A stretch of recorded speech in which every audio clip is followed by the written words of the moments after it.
Hey there. Tonight we're uncovering the weird and dark history of the first Valentines. From Roman matchmaking lotteries and goatskin ribbons to a prisoner's tender note. Not the fairy tale version you know. If these stories help you unwind, I'd love a quick like or subscribe, but only if they're genuinely working for you. I'm curious where in the world you're listening from, so drop your location and local time in the comments. It's amazing seeing our little community span the globe through these historical tales. Now settle in, maybe turn on some white noise, or grab your favorite blanket, and let's drift into tonight's story together.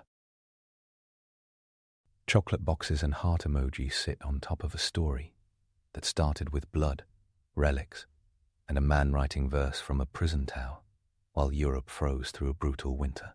The first Valentines were not tway lace cards. They were martyr legends, midnight rituals, scribbled pleas from besieged lovers, and poetry that tried to turn February into spring through sheer force of metaphor. The holiday that now funds half the world's florists grew out of Roman goat hides, medieval matchmaking lotteries, and a stack of letters that survived only because archivists were nosy and the paper was decent. Picture Rome in mid-February. The city breathes smoke. The Palatine Hill hums with anticipation. It's Lupercalia, traditionally held on the 15th, sometimes spilling from the 13th to the 15th. One of those Roman festivals that somehow manages to be both state-sanctioned and wildly rowdy. Priests called the Luperci sacrifice goats and a dog, smear their foreheads with blood, wipe it off with milk, and then, laughing, always laughing, run around the city nearly naked, slapping bystanders with strips of goat hide.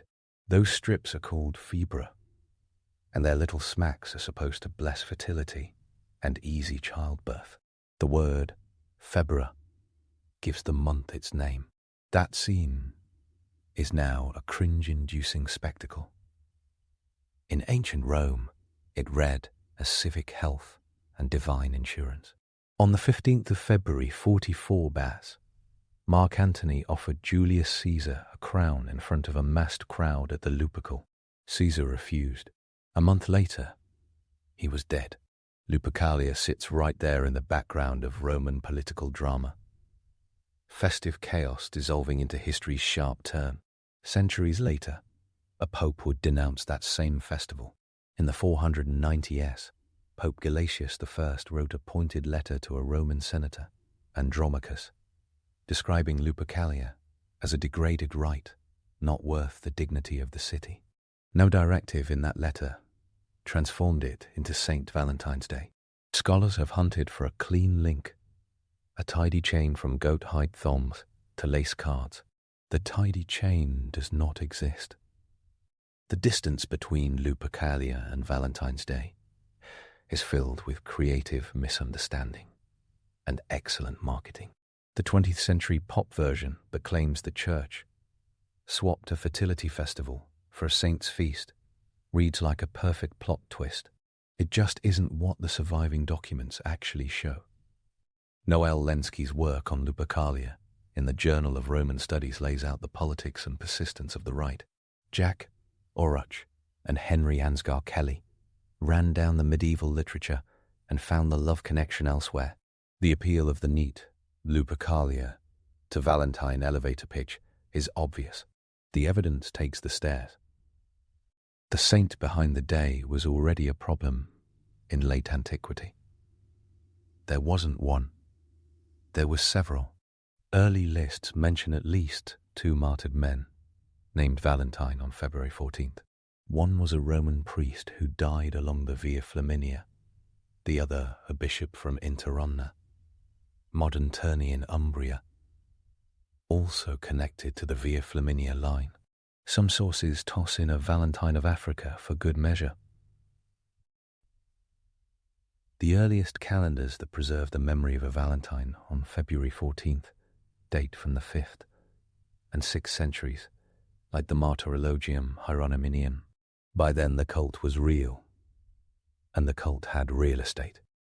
A basilica to a Valentine stood just outside Rome on the Flaminian Way by the 4th century, later restored by Pope Honorius I in the 600s. That's the quiet fact buried under all the later legend. A named martyr, a grave, a church, a day. What that martyr did is where the story starts doing yoga. The most famous tale presents Valentine as a clandestine matchmaker who defied the Emperor Claudius VI, Gothicus, by marrying young couples in secret, because the emperor allegedly believed unmarried men made better soldiers, and banned weddings. It's dramatic. It flatters love as noble resistance. It is also a medieval confection, retweeted into modernity. No Roman law from the reign of Claudius II, 270 C, bans marriage. The Bollandists, the famously skeptical Jesuit scholars who in the 1600s combed through saints' lives for fact and fiction, flagged the Valentine legends as latent fancy. The secret weddings for soldiers plotline shows up in texts centuries after Claudius's death, when writers wanted every martyr saint to double as a moral compass and a meet-cute generator. Forensic check. No contemporary Roman source mentions it. The other set of Valentine legends moves down the road to Tourney. In some accounts, that Valentine is hauled in for proselytizing, heals a judge's blind daughter, and writes a farewell note before execution. The line "from your Valentine" gets stapled to this scene in much later retellings. It is never found in any early passion narrative.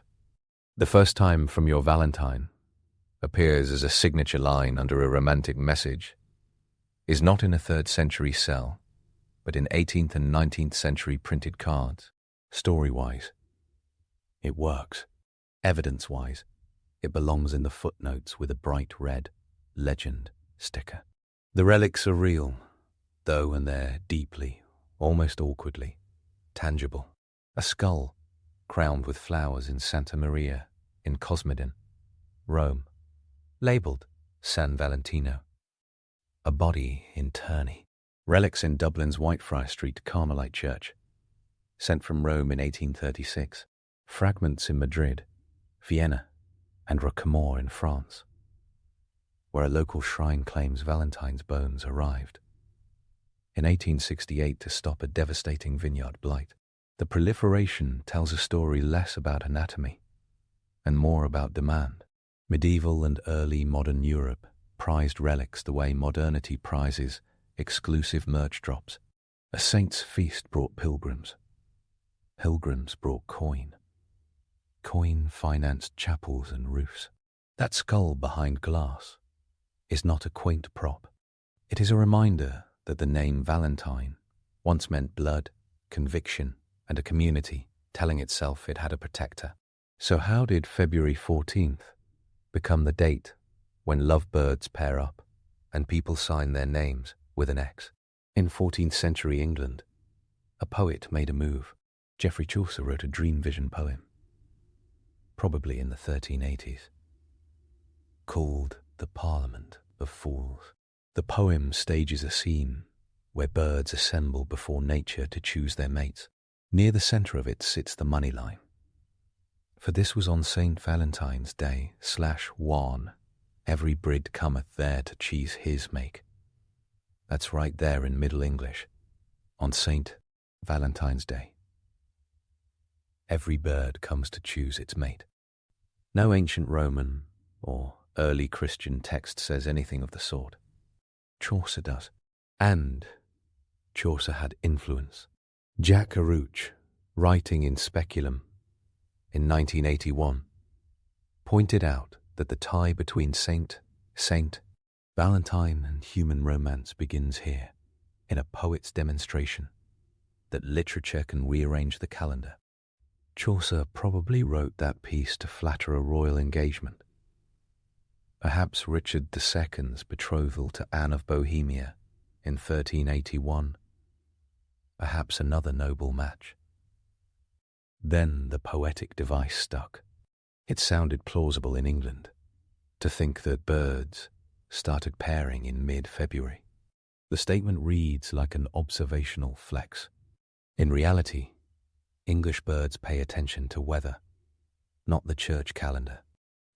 Some species do start pairing late in winter. Others wait. Orruch and Henry Ansgar Kelly unpacked this avian claim's charm and fuzziness. The line worked because it felt true enough and because a courtly audience wanted a patron saint for civilian desire. A saint plus a poem equals a tradition. Once Chaucer opens that door, French and English poets pour through. The Savoyard knight poet Othon de Grandson, a friend of Chaucer's circle, wrote verse tied to Saint Valentine in the late 1300s. A generation later, a French captive in England would seal the association in ink. In 1415, Charles d'Orléans, Duke of Orléans, aged 20, sat imprisoned in the Tower of London after being captured at Agincourt. He wrote chain after chain of lyric poems. In one, he addressed his wife with a line now cited as the oldest surviving Valentine.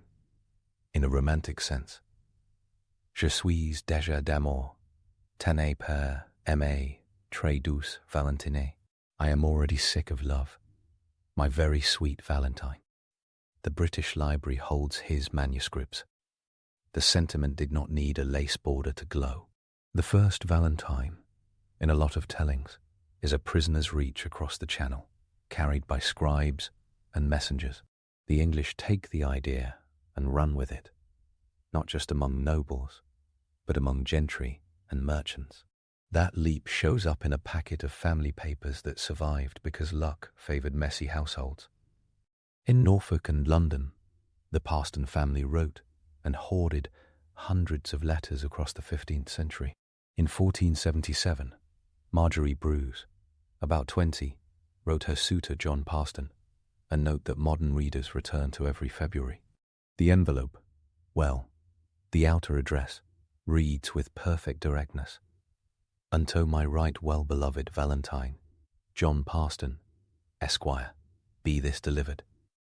Inside, she negotiates love and dowry like a pro. Her father cannot increase her marriage portion. She fears John's family once more. She asks him to stand firm and marry her anyway. The famous line lands with a thud of sincerity. "And if that ye love me, as I trust verily ye do, ye will not leave me."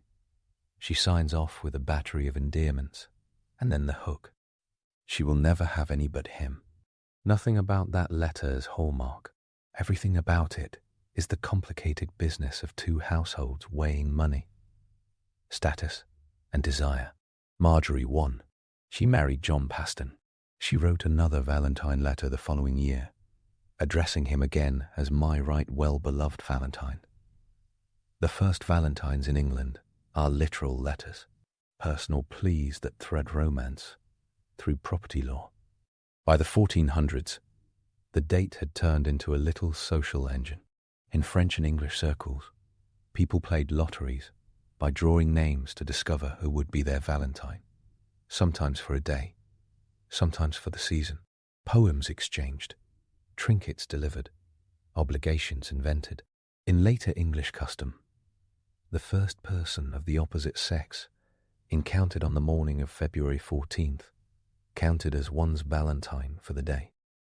Samuel Pepys, the Restoration workaholic and diarist, recorded the tradition matter-of-factly. On February 14th, 1662, he noted the giving of gifts and the awkward strands of obligation. It wasn't all full-blown romance. Sometimes it meant exchanging gloves or a token and spending a day in mildly flirtatious banter. Another year, he gave his wife 20 shillings in gold because she was his Valentine. The casual financial detail does not exactly scream roses and candlelight, but it shows a custom in motion. Pick a person, pay a compliment, make a show of generosity. 17th and 18th century observers did what observers always do. They wrote cranky, popular antiquities, compendia that tried to explain the origins of customs, and in the process cemented half of them. John Brand's Observations on Popular Antiquities, 1777, logged the Valentine practice and paired it with all sorts of supposedly ancient roots. London printers cashed in.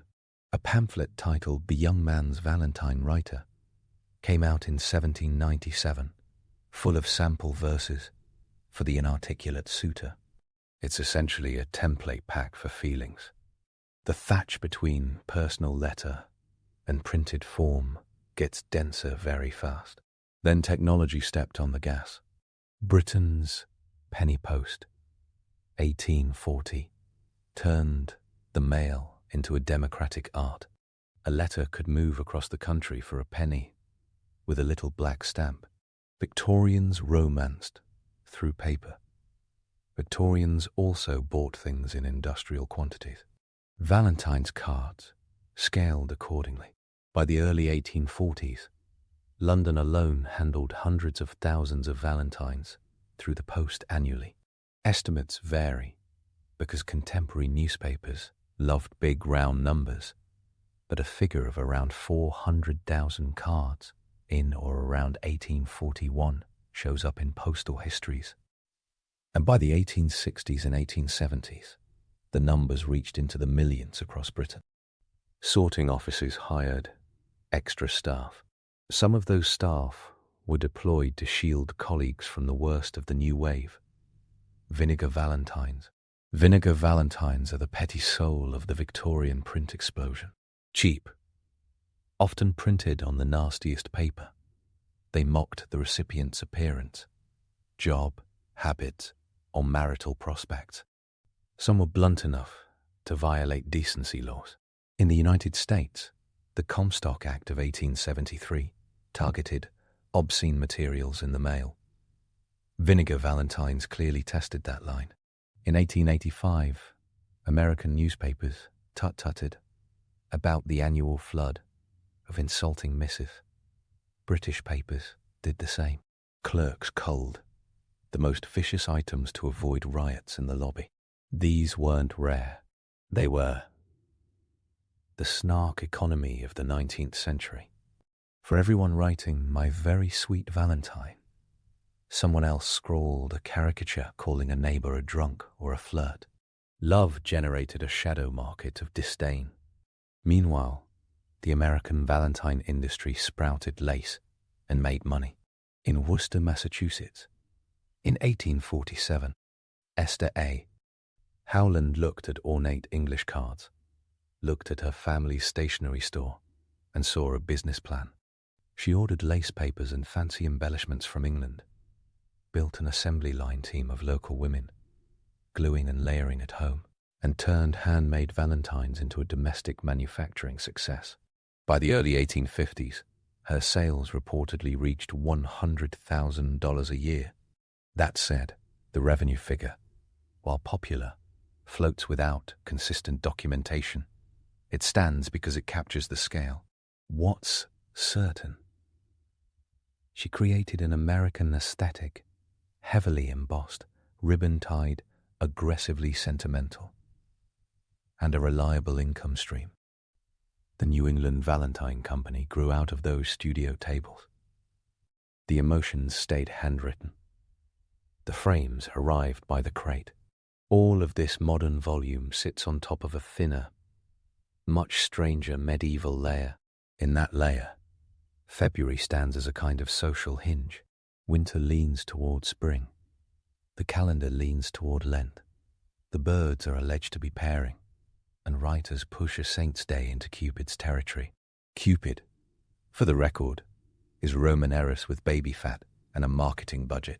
The Cupid now, plastered onto candy boxes with a quiver of arrows, is not ancient theology. He's an 18th century graphic design win, based loosely on Renaissance allegory, and the classical corpus filtered through printers' need for a good silhouette. The shot-through heart isn't Greek medicine or Roman art. It's a shorthand that hardened into universal sign language. There is a theory fondly repeated lightly sauced, that the heart shape mimics the seed of silphium, an ancient North African plant used as a contraceptive in Roman and Hellenistic times. The seed does look like a heart in some coins. The link is irresistible and unproven. The most honest phrase for it is elegant speculation. Back in the early church, the actual Valentine stories have edges. Claudius II Gothicus, the supposed emperor behind the secret wedding ban, reigned just 2 years in a chaotic 3rd century where emperors regularly fell to sudden death. If a Valentine died under Claudius, he died in a world tilting between military crises and religious pluralism. The passion narratives connected to Valentine read like many others from that period: interrogation, steadfast refusal to sacrifice to the gods, miracle claim execution. Decapitation lands as the most common end. It's brutal. It's also how Christians in late antiquity wrote heroism. Later centuries added set pieces that matched their anxieties. A judge's blind daughter healed by prayer, a sweet note to a jailer's child. Lovers married under the table. The additions blur the saint's biography and sharpen the festival's romance. The church itself eventually admitted the mess. In 1969, when the Roman Catholic Church reformed its universal calendar, it removed Saint Valentine from the general roster of feasts celebrated everywhere, specifically because too little could be said for certain about his life. He didn't stop existing. He simply moved off the main stage, leaving the feast day to local calendars or private devotion. The move did not dent the secular holiday. By then, the modern commercial Valentine had more momentum than any hagiographical review board could slow. The late medieval first Valentines that fuel modern nostalgia went out through real mailbags and landed in real hands. The Charles d'Orléans poems survived because medieval scribes loved a good verse cycle and royal libraries preserved them. The Marjorie Brews letter survives because the Parston family hoarded paper like a dragon hoards gold. The Paston archive is the reason historians can talk details. Marjorie's appeals mention exact sums. Her father, she writes, can spare no more than 5 marks to increase her dowry. That's a hard number. That number means bread, cloth, and land. Love meets a counting ledger. The world that created a Valentine didn't imagine a spotless day of romantic destiny. It imagined a day when obligation, chance, humor, and desire lined up for a brief, merry appointment. Even in court circles, the early Valentine phenomenon looks like a game. In France, noble households pinned names onto hearts and Valentined for a season. In England, the practice of pairing by lot popped up in winter festivities around Candlemas and Valentine's Day. The line between feast days blurred. When older antiquarians wrote about this in the 1700s, they tended to fold every winter game into a grand ancient tradition and then gave the ancient tradition a quasi-pagan origin story. John Brand loved an origin story. Thomas Wright and Francis Douce added to the pile. Their books set a tone that later columnists took for fact. The myth of direct descent from Lupercalia profits from the way those compendia mixed documentation with speculation and Victorian confidence. Chaucer's contribution remained king. He was followed by John Lydgate, a prolific 15th century English poet who wrote his own Valentine verse. Courtly love as a concept, a formalized, sometimes theatrical performance of desire in elite circles, gave the date a script. Christine de Pizan referenced the high chivalric atmosphere of such games in her writing generally, though she did not go in on Valentine's as a single day. The point is simple. Literary people loved an occasion. Printers loved a calendar hook. The public loved a reason to flirt. Saint wonder. Valentine became the patron of all three. In the same era, the church kept blessing and distributing relics. That activity produced the strangest, most modern-feeling photographs now captioned. Saint Valentine's skull in polite travel guides. Santa Maria in Cosmedin's glass case displays a skull wreathed with flowers and a delicate label reading Saint Valentine. Whitefriars Street in Dublin presents a more modern reliquary and a shrine wall stacked with silver hearts and handwritten notes. In Terni, the Basilica to San Valentino hosts weddings and pre-wedding rituals. The effect is surreal, and the continuity real. From the 4th century basilica outside Rome, to a 19th century Irish parish, to a 21st century Umbrian wedding venue, relics anchor a saint whose life is mostly unknown. The shrine, not the biography, keeps the traffic moving. Jumping back to the 19th century, the industrial Valentine made one more plot turn by developing a dual personality. On one side sat Esther Howland's ornate confections, hand-finished by teams of women who turned art into wages. On the other sat the vinegar Valentine's cheap bile. Newspapers loved anecdotes of lovers driven to violence by insulting cards. Postal authorities threatened senders with legal action for obscene content. By 1871, American press estimates of vinegar Valentines sold ran into the high hundreds of thousands. British satire magazines sketched the phenomenon with relish. The two streams flowed side by side, laurel wreath next to rotten tomato. In Britain, penny dreadful printing techniques bled into Valentine production. In America, chromolithography pumped out colors that normal people had only seen in parade floats and dream visions. Composer James W. Eliot collected nursery rhymes into Gamma Gurton's Garland in 1784, including a verse that would harden into roses are red, violets are blue. Edmund Spenser's 1590 Fairy Queen contained a phrase about roses red and violets blue, so the rhyme took time to mature. A forgotten French duke in 1415 writes, Ma très douce Valentine.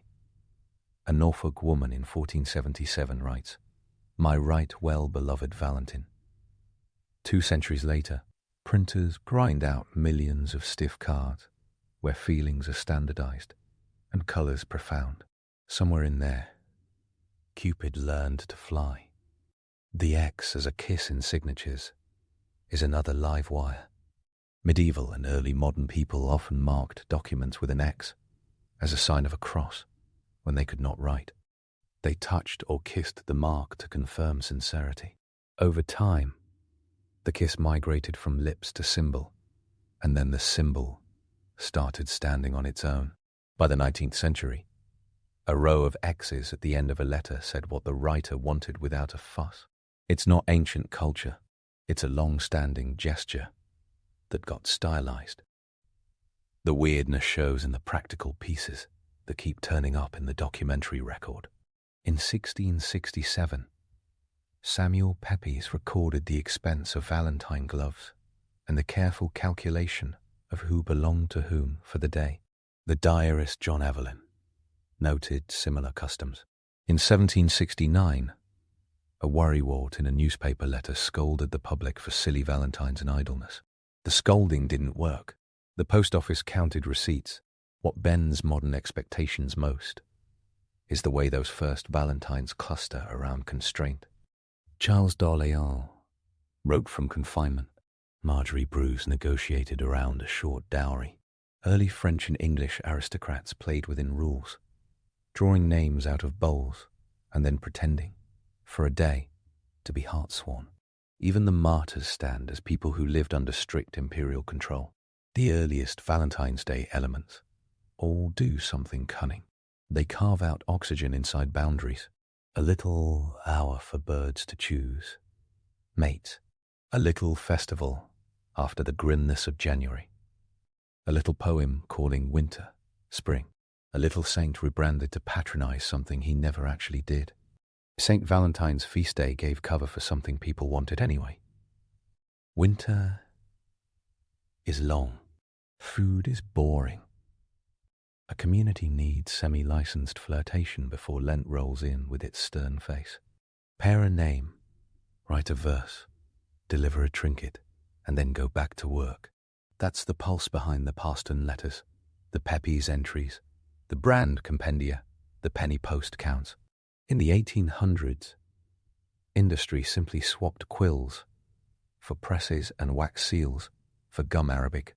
The money scale jumps, not the fundamental itch. The myths stick for understandable reasons. The Lupercalia link delivers the thrill of subversion, a church stamping out a pagan rite and quietly rebranding it for romance. A neat continuity from goat-hide fertility slaps to heart-shaped candy. It makes for a great dinner party explanation. The secret marriages under Claudius II story flatters modern sensibilities. It makes love look like rebellion and church authority look charming. The From Your Valentine prison note adds a perfect origin line to the signature slot on a card. And the silphium seed theory ties racy contraceptive history to a universal scribble. Each of those stories fits a hole in the modern puzzle. The historical record refuses to cooperate. The record does provide a better story, and it reads like a montage. Ancient Roman priests stagger laughing around the Palatine with little whips. A 4th century basilica rises on a road out of Rome in honor of a martyred priest named Valentine. A poet in the 1380s announces that birds choose mates on St. Valentine's Day, and noble patrons nod along. A French duke writes to his very sweet Valentine across a channel and a prison wall. A Norfolk woman signs a letter to her lover, "My right well-beloved Valentine," while spelling love in the currency of marks and estates. A restoration clerk buys gloves and tips his wife a gold coin because the rules of the day say that's what's done. An 1840 London clerk slams stamps onto stacks of frilly confections, while a colleague quietly bins the more abusive cartoons. An American entrepreneur lays lace upon lace and hires a team of women to turn feeling into income. A Dublin priest tucks a reliquary of bones into a glass case where tourists now leave pink notes. The film cuts to a modern storefront with helium balloons shaped like hearts. The bones and the balloons are part of the same story. The cheap paper, the goat skin, the skull, same story. For those who want receipts, historians have been busy. Jack B. Oruch's 1981 article in Speculum tore apart the easy Lupercalia narrative and anchored Valentine romance in 14th century verse. Henry Ansgar Kelly's Chaucer and the Cult of St. Valentine, 1986, chased the tradition through English and French literature. The Bollandists compiled and assessed the saints' lives centuries earlier, filing Valentine's stories under largely legendary. The Paston Letters, edited by James Gairdner in the 19th century, provide Marjorie's words with all their unvarnished spelling. The British Library's royal manuscripts carry Charles d'Orléans' verses. The diaries of Pepys sit in every print library in England and many in America. Postal museums in London and the US keep exhibit cases full of vinegar valentines that make modern social media threads look gentle. A church calendar printed in 1969 quietly shuffles a saint off the main stage, while the flower trade books out refrigerated trucks in greater numbers every year. The strange and the dark share space with the sentimental because. That's how humans handle ritual. A name becomes a story. A story becomes a game. A game becomes an industry. People fall in love. People taunt their neighbors. People haul skulls into churches and whisper prayers to them. People write lines on paper and then go out to look at the sky, trying to believe that birds mating in February is not a metaphor but a fact. The first Valentines, in this longer view, were not inventions from nothing. They were attachments. They were also not sugar-coated. The saint's end was ugly. The earliest romantic Valentine, in English, is a negotiation for a marriage that could easily have failed. The earliest famous French Valentine lines come out of a war captive's melancholy. Even the restoration ritual of Valentining came with financial obligations and social math. A sweet day grew out of stakes. The persistence of those stakes, money, status, distance, politics, gives the holiday its weird gravity. It explains why a modern Valentine sometimes feels heavy even when it looks light. Trying to pin down a single first Valentine is like trying to nail Jello to a fresco. Charles d'Orléans' 1415 verse is the earliest in the mode, if the definition is a romantic address calling someone a Valentine. Marjorie Brew's 1477 letter is the earliest in English to carry the word Valentine in a romantic address on a letter preserved from a non-royal woman. The saint's feast day appears in 5th and 6th century martyrologies, with a cult established by the 4th century outside Rome. The first printed Valentine verses in English appear in the 18th century to help tongue-tied lovers. The first mass-manufactured cards in America arrive via Esther Howland in the 1840s, and the first time someone blushed to receive a cruel caricature in the mail housed inside a heart-decorated frame probably predates both, because people are inventive when given paper and anonymity. Cultural memory boils all that down to a chocolate and a rose. Cultural history spreads it back out and leaves the goat hide on the table for context. The goat hide matters. The skull matters. The dowry and the glove money matter. Those details flesh out a tradition that started as a local cult, turned into calendrical poetry, and ended up the second biggest retail event for greeting cards in the United States. According to trade associations, Americans now spend billions around February 14th. The National Retail Federation estimated spending in recent years north of $20 billion, with roughly half of consumers joining in. In the United Kingdom, Valentine's Day funnels yet more millions into flowers and dining. The scale is contemporary. The impulse is medieval. The early church never intended a feast of Saint Valentine to sanction flirtation. Medieval poets did. Early modern diaries and popular customs made a day of it. Victorian printers monetized it.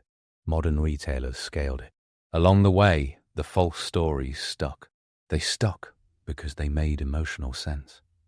A culture wants to believe that love overthrows a soldier emperor's ban, that a martyr's last note was a perfect sign-off, that pagan and Christian worlds soft-blended into a single party. Those stories almost work as moral truth. Then the evidence walks on stage with a stack of letters and a smirk. The weird and dark history of the first Valentines refuses to stay in a straight line, because it didn't arrive as one. It arrived in shards. A Roman priest's probable decapitation, and a basilica outside the city. A skull racked behind glass, labelled with a saint's name. A poet insisting that birds mate on a day marked for a martyr. A captive duke writing to his très douce Valentine across a grey river. A Norfolk woman calling her suitor, my right well beloved Valentine, and gambling her life on the result. A diarist handing over 20 shillings in gold, and a pair of gloves in 1662, because custom said, pay up. A printer selling insult cards that turned a sacred name into a delivery. System for spite. An American entrepreneur building an empire from lace, glue, and precise script. That set of scenes is the origin story. It's messy. It's human. All around the saint, the world kept tightening and loosening rules. Lupercalia vanished under ecclesiastical pressure. and changing tastes. Valentine's feast day, stripped of a stable biography, persisted in stone and bone. Court poetry found a saint it could bend. Families found a day they could domesticate. Printers found a holiday they could own. The relics stayed in their little glass boxes. The goat hide got thrown away. The phrase, "my very sweet Valentine," slipped off vellum and onto cardstock. History does not reward a single inventor here. Geoffrey Chaucer deserves more credit than the modern holiday usually gives him. Without that bird lime, the calendar might have followed a different saint entirely. Jack Aruch deserves credit for dragging the discussion back to texts and away from fantasy. Marjorie Bruce deserves credit for writing plainly and fiercely in the middle of a patriarchal negotiation, leaving behind a letter that contemporary readers recognize because its tone is eternal. She labeled a person Valentine and dared him to act like it. On February's cold morning in 1477, the letter carrier known only by function and first name knocked at John Parston's door with a folded sheet addressed to "my right well-beloved Valentine." In a cramped cell in 1415, a young French noble looked out to the river and pushed his pen across a page. "Ma très douce Valentine." A Roman cleric named Valentine probably once looked up at the sky outside a city gate and saw the same winter light.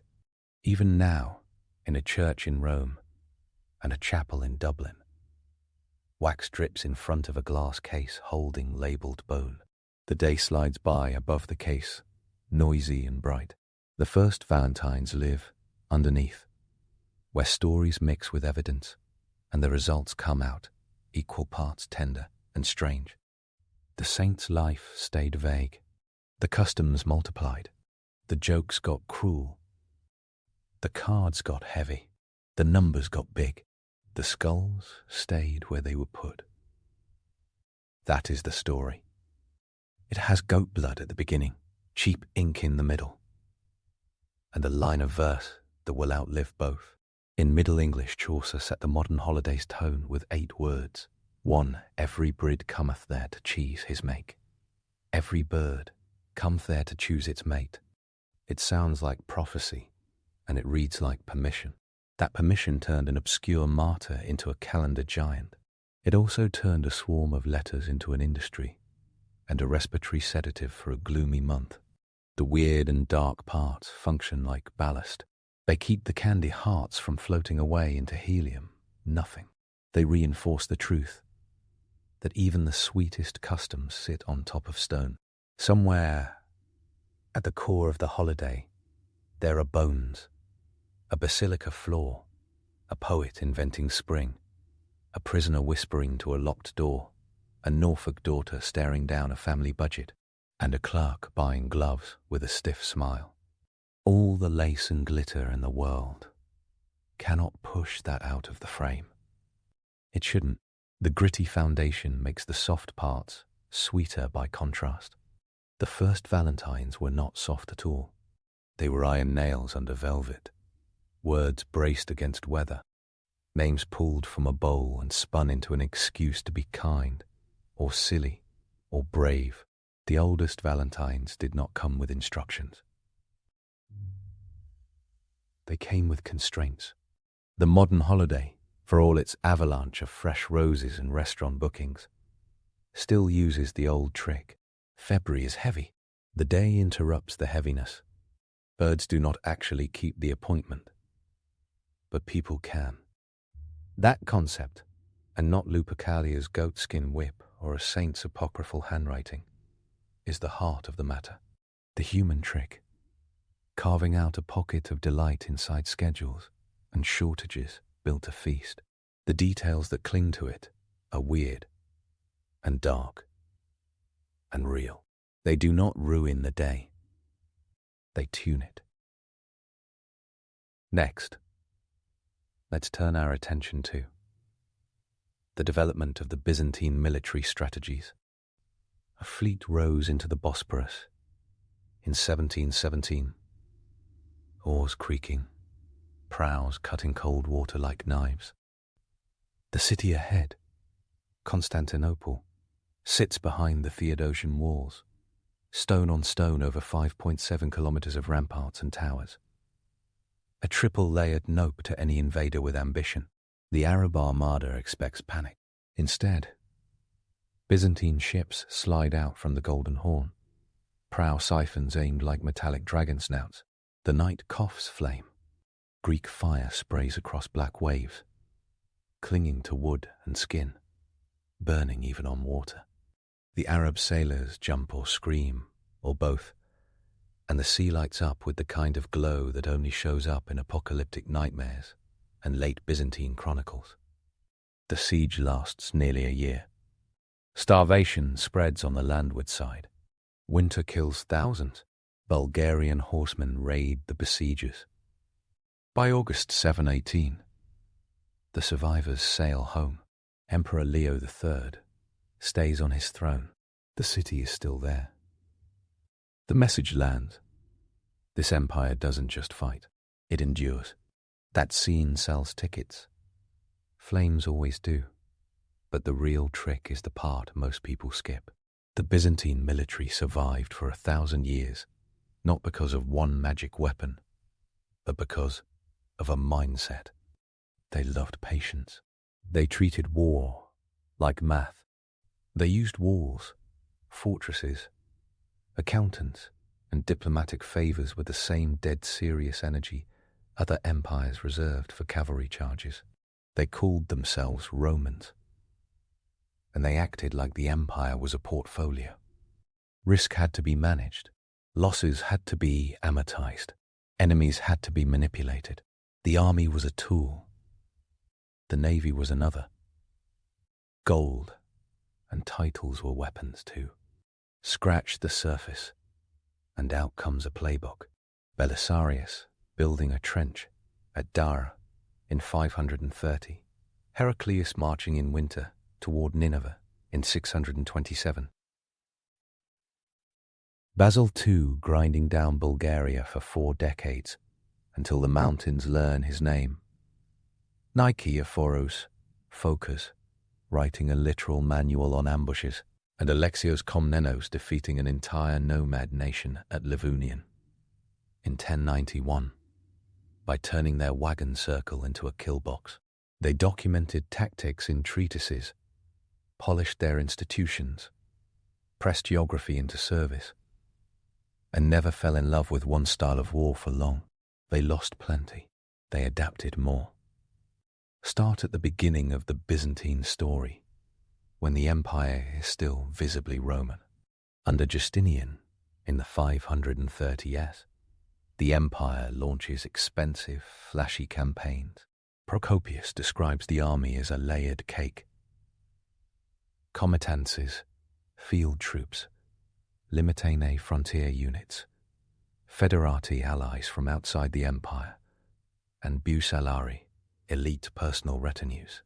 This isn't medieval feudal levies. It's a professional machine with paperwork. At Dara in 530, Belisarius draws a trench in front of his line and invites the Persian cavalry to try it. They try it. That goes badly.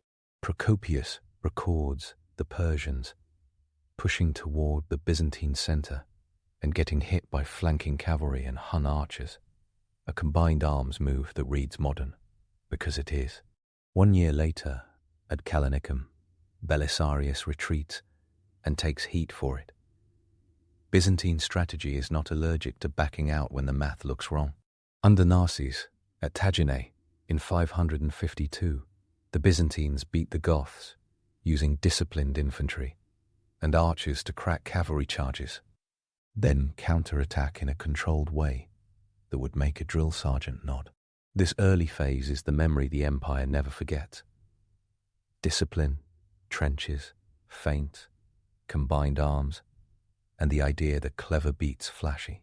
Then comes the crisis that forces strategy to evolve. The 7th century tears the empire in half, with Sasanian Persia eating chunks of the Eastern Arab conquests rolling in after 632, Defense in depth stops being an abstract theory and becomes the only option. Emperor Heraclius, facing annihilation, does something nobody expects. He marches in winter across Armenia in 622, and again later into the Persian heartland. He allies with the Western Turks. He attacks supply lines at Nineveh in 627. He wins a battle that helps knock Persia out for good, right before the caliphate appears to do the whole thing again, but faster. This is the pivot.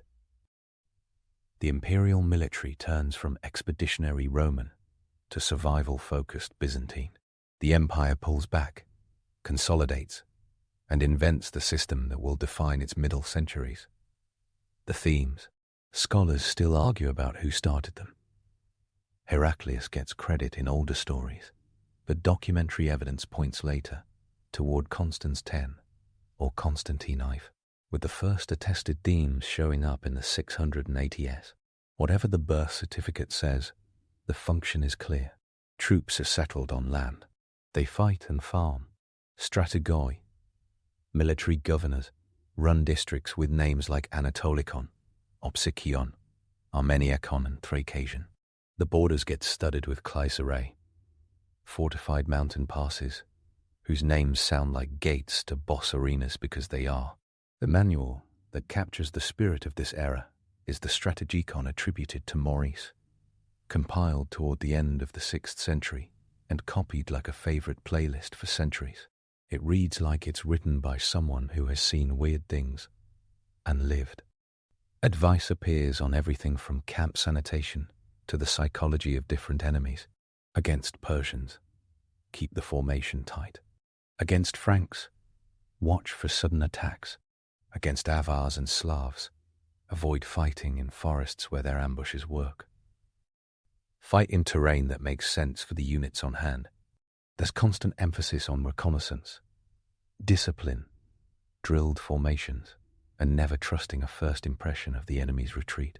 It's the anti-impulse manual. The real shift isn't just structure and manuals, it's values. The Byzantines decide that cities matter more than open ground. Fortresses become the spine, not just the ribs. The empire starts baking time into operations. If a raiding army crosses the Taurus Mountains, local troops shadow them, burn fodder, pick off foragers, refuse pitched battle, and funnel the enemy towards strongpoints. The empire's capital, Constantinople, stays practically untakeable between 413 and 1453 because of the Theodosian walls. A massive moat, an outer wall around 8 meters high, and an inner wall up to 12 meters tall, with 96 towers. If attackers arrive without enough siege engines, that's a problem for them, not the defenders. In 447, an earthquake shakes the walls to pieces. The city repairs them in something like 60 days, according to an inscription. That mix of panic and hustle becomes a template. Fix defenses fast, then make enemies waste time. Naval strategy evolves alongside. The Romans once rammed. The Byzantines pivot to boarding and fire. The Droman, oared warship with lateen sails, becomes the poster child of the imperial navy, packing marines, and famously, liquid fire.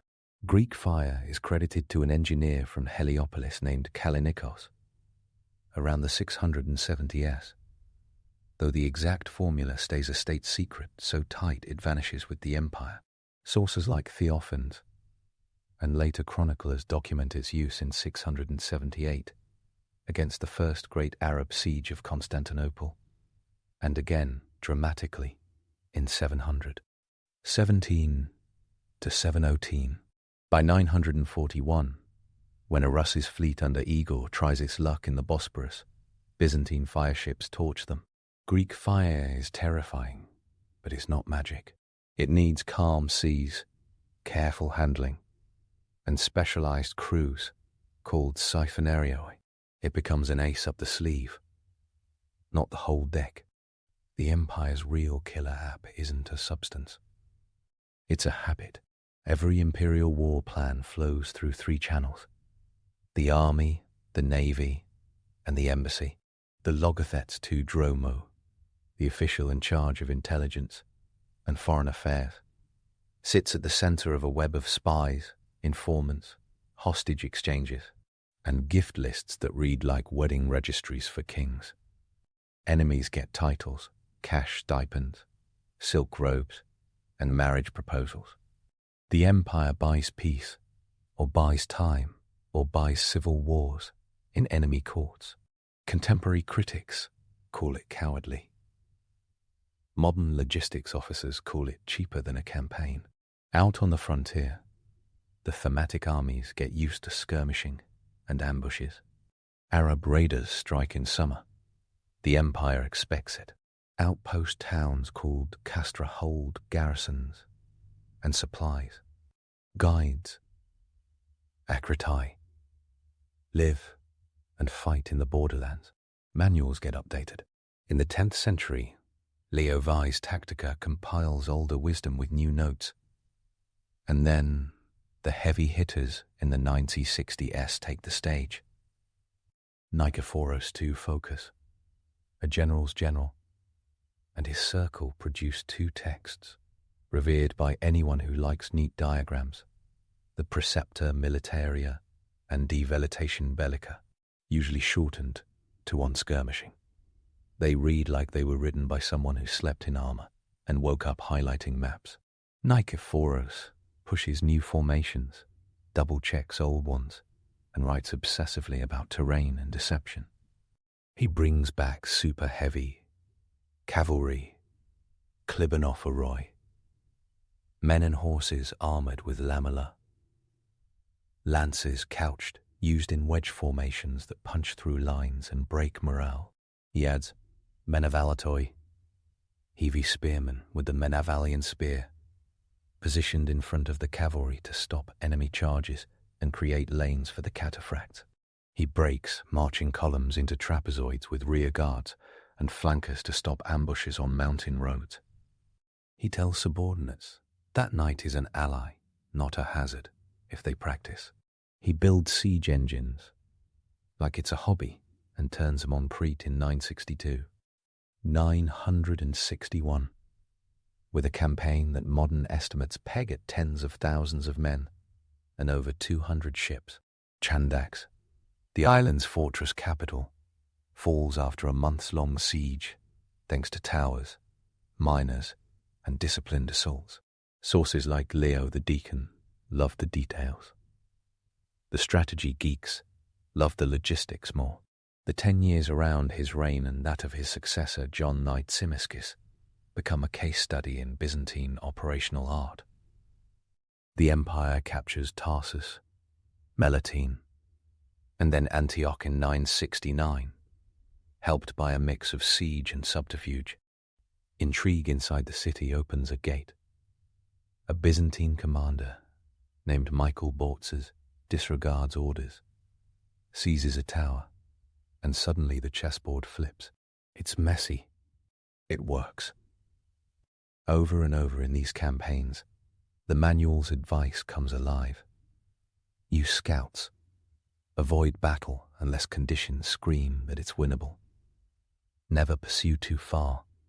Raid enemy territory methodically.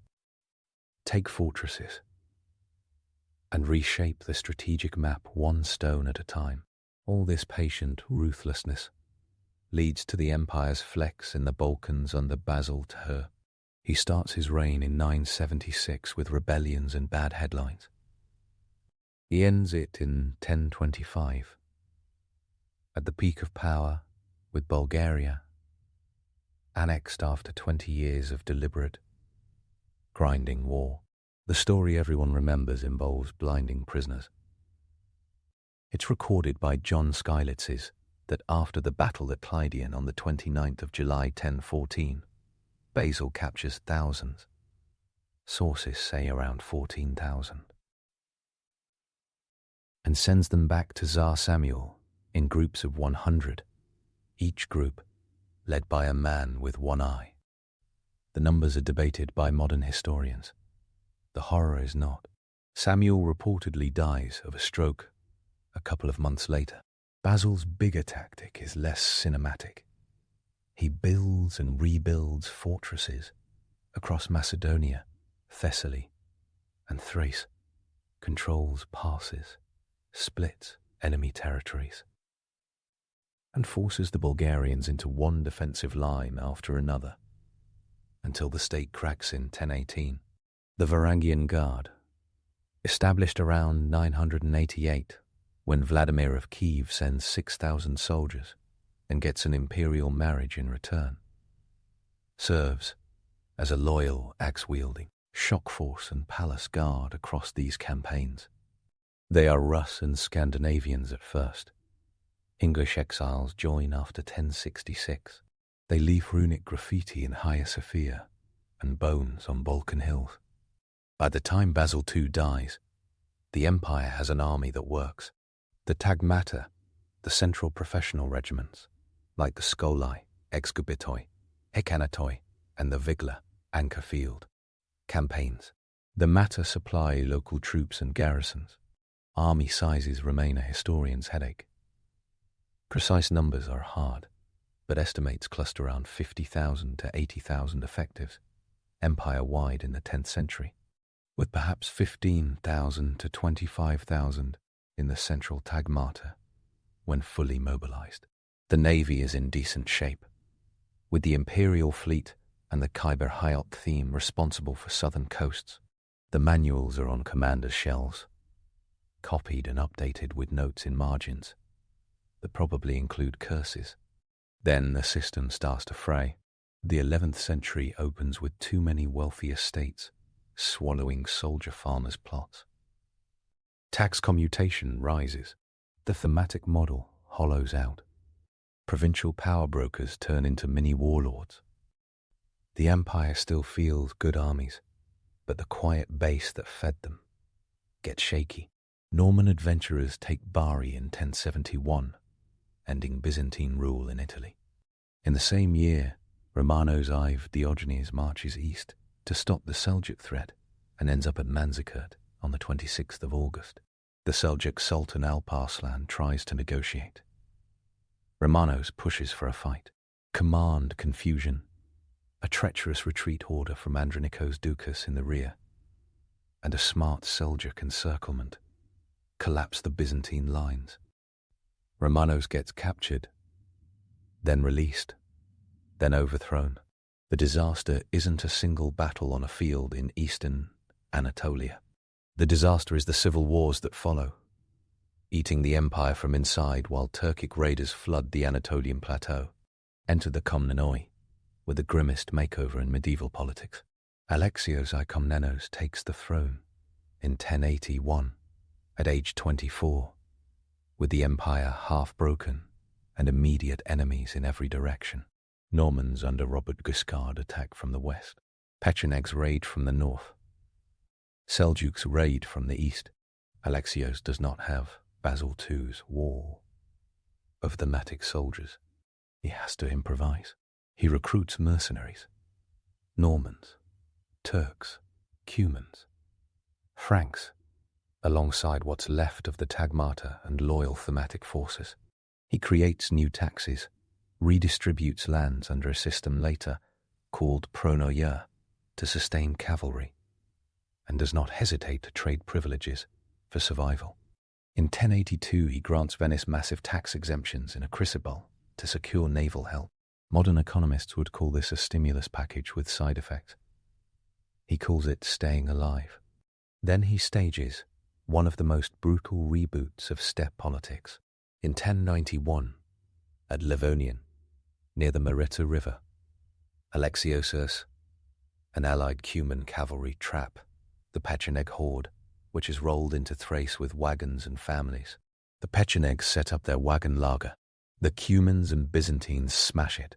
Contemporary accounts talk of slaughter so complete the Pechenegs vanish as a political threat, absorbed into other groups or conscripted. Alexios uses the Varangians as anchors, the Cumans for mobile shock, and his own heavy cavalry for decisive push. It's a clinic in coalition warfare and target prioritization. His son John II, ruling from 1118 to 1143, is more stoic than cinematic.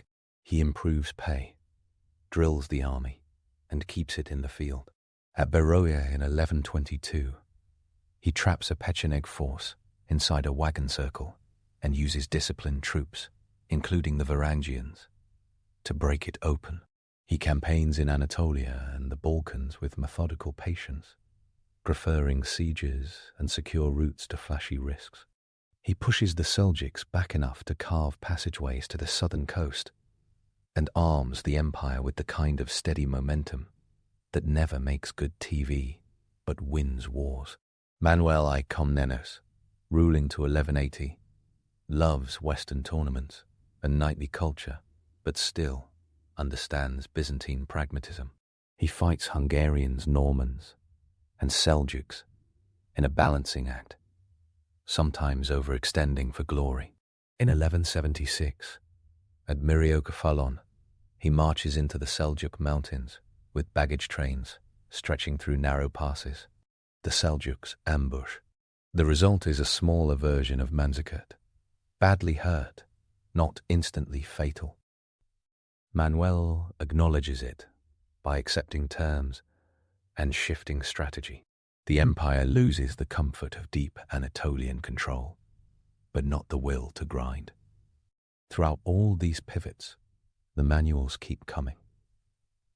Nikephoros Aranos writes a Tactica around 1000 that expands tactical advice with real campaign notes. Kakaumenos in the 11th century pens a practical handbook blending advice for landowners and generals, mixing guard against your cousin with don't fight pitched battles unnecessarily.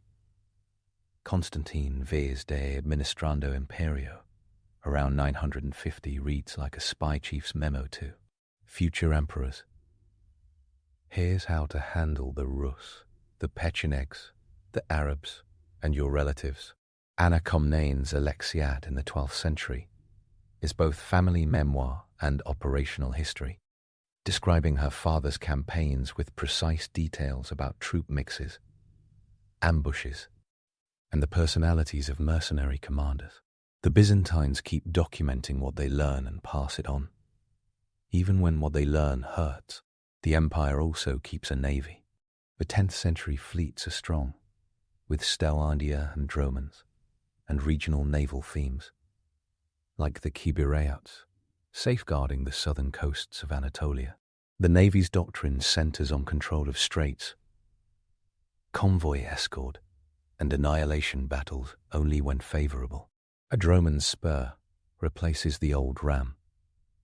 Marines board after showers of arrows and jars of incendiaries.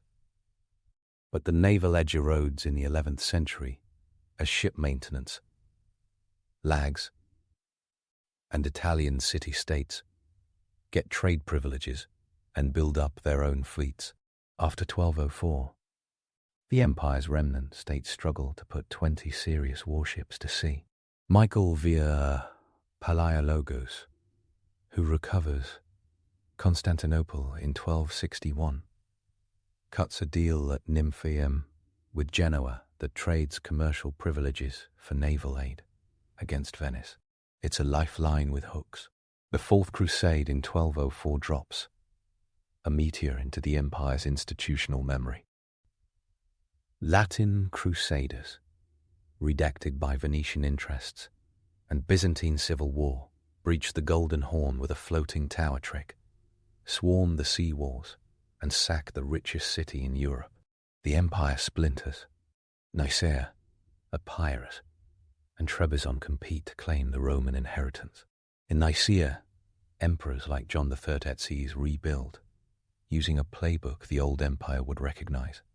They keep mobile forces in the field, turn to prono land grants to retain cavalry, and rely on sieges and harassment to recover territory.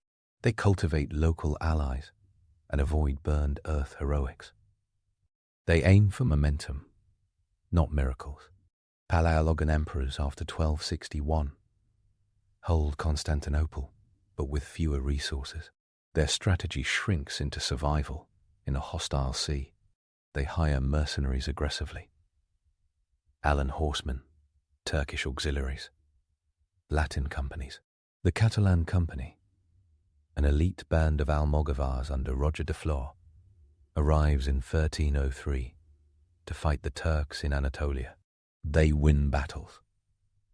They also burn the countryside and murder Byzantine nobles after court intrigues turn the alliance toxic. They move west to carve their own kingdom. The empire watches its hired sword cut both ways and spends the next century paying for security that never feels secure. One constant remains even in decay: an obsession with manipulating the operational environment. The empire forced enemies to move where it wanted in the 10th century with fortresses and field armies. In the 14th, it does the same with marriages, bribes, and geography on a smaller stage.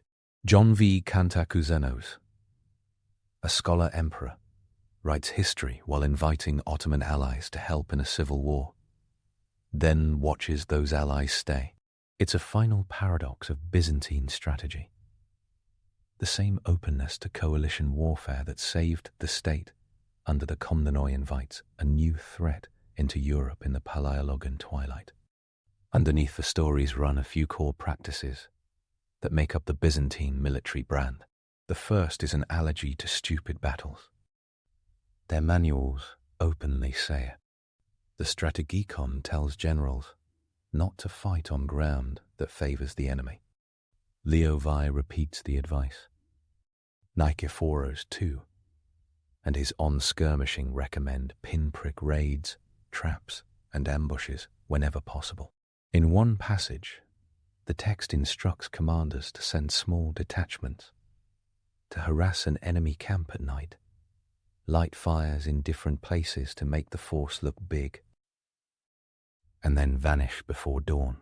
Fake retreats, ambushes in defiles, and painstaking reconnaissance become normal, not dishonorable.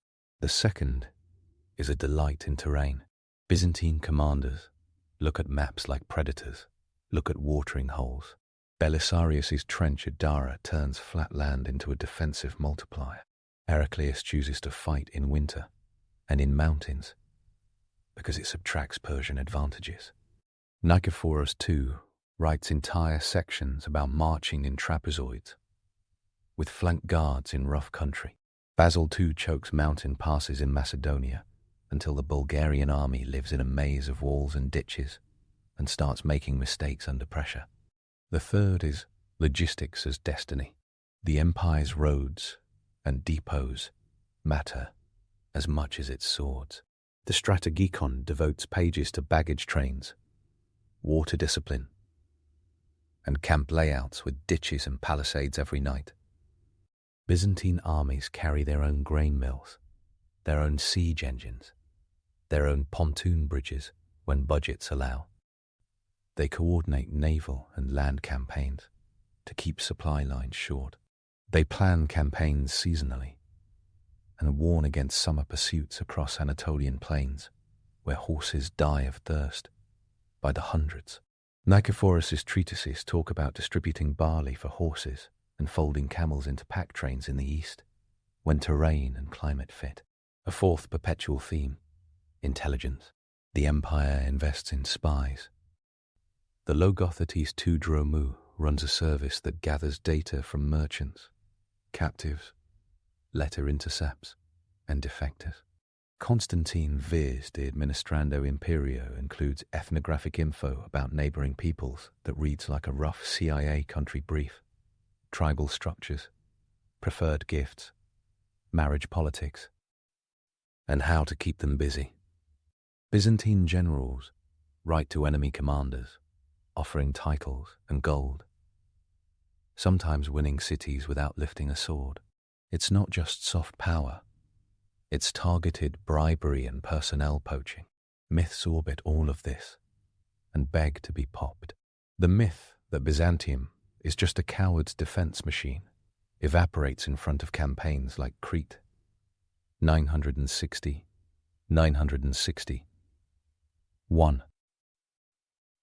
Antioch 969.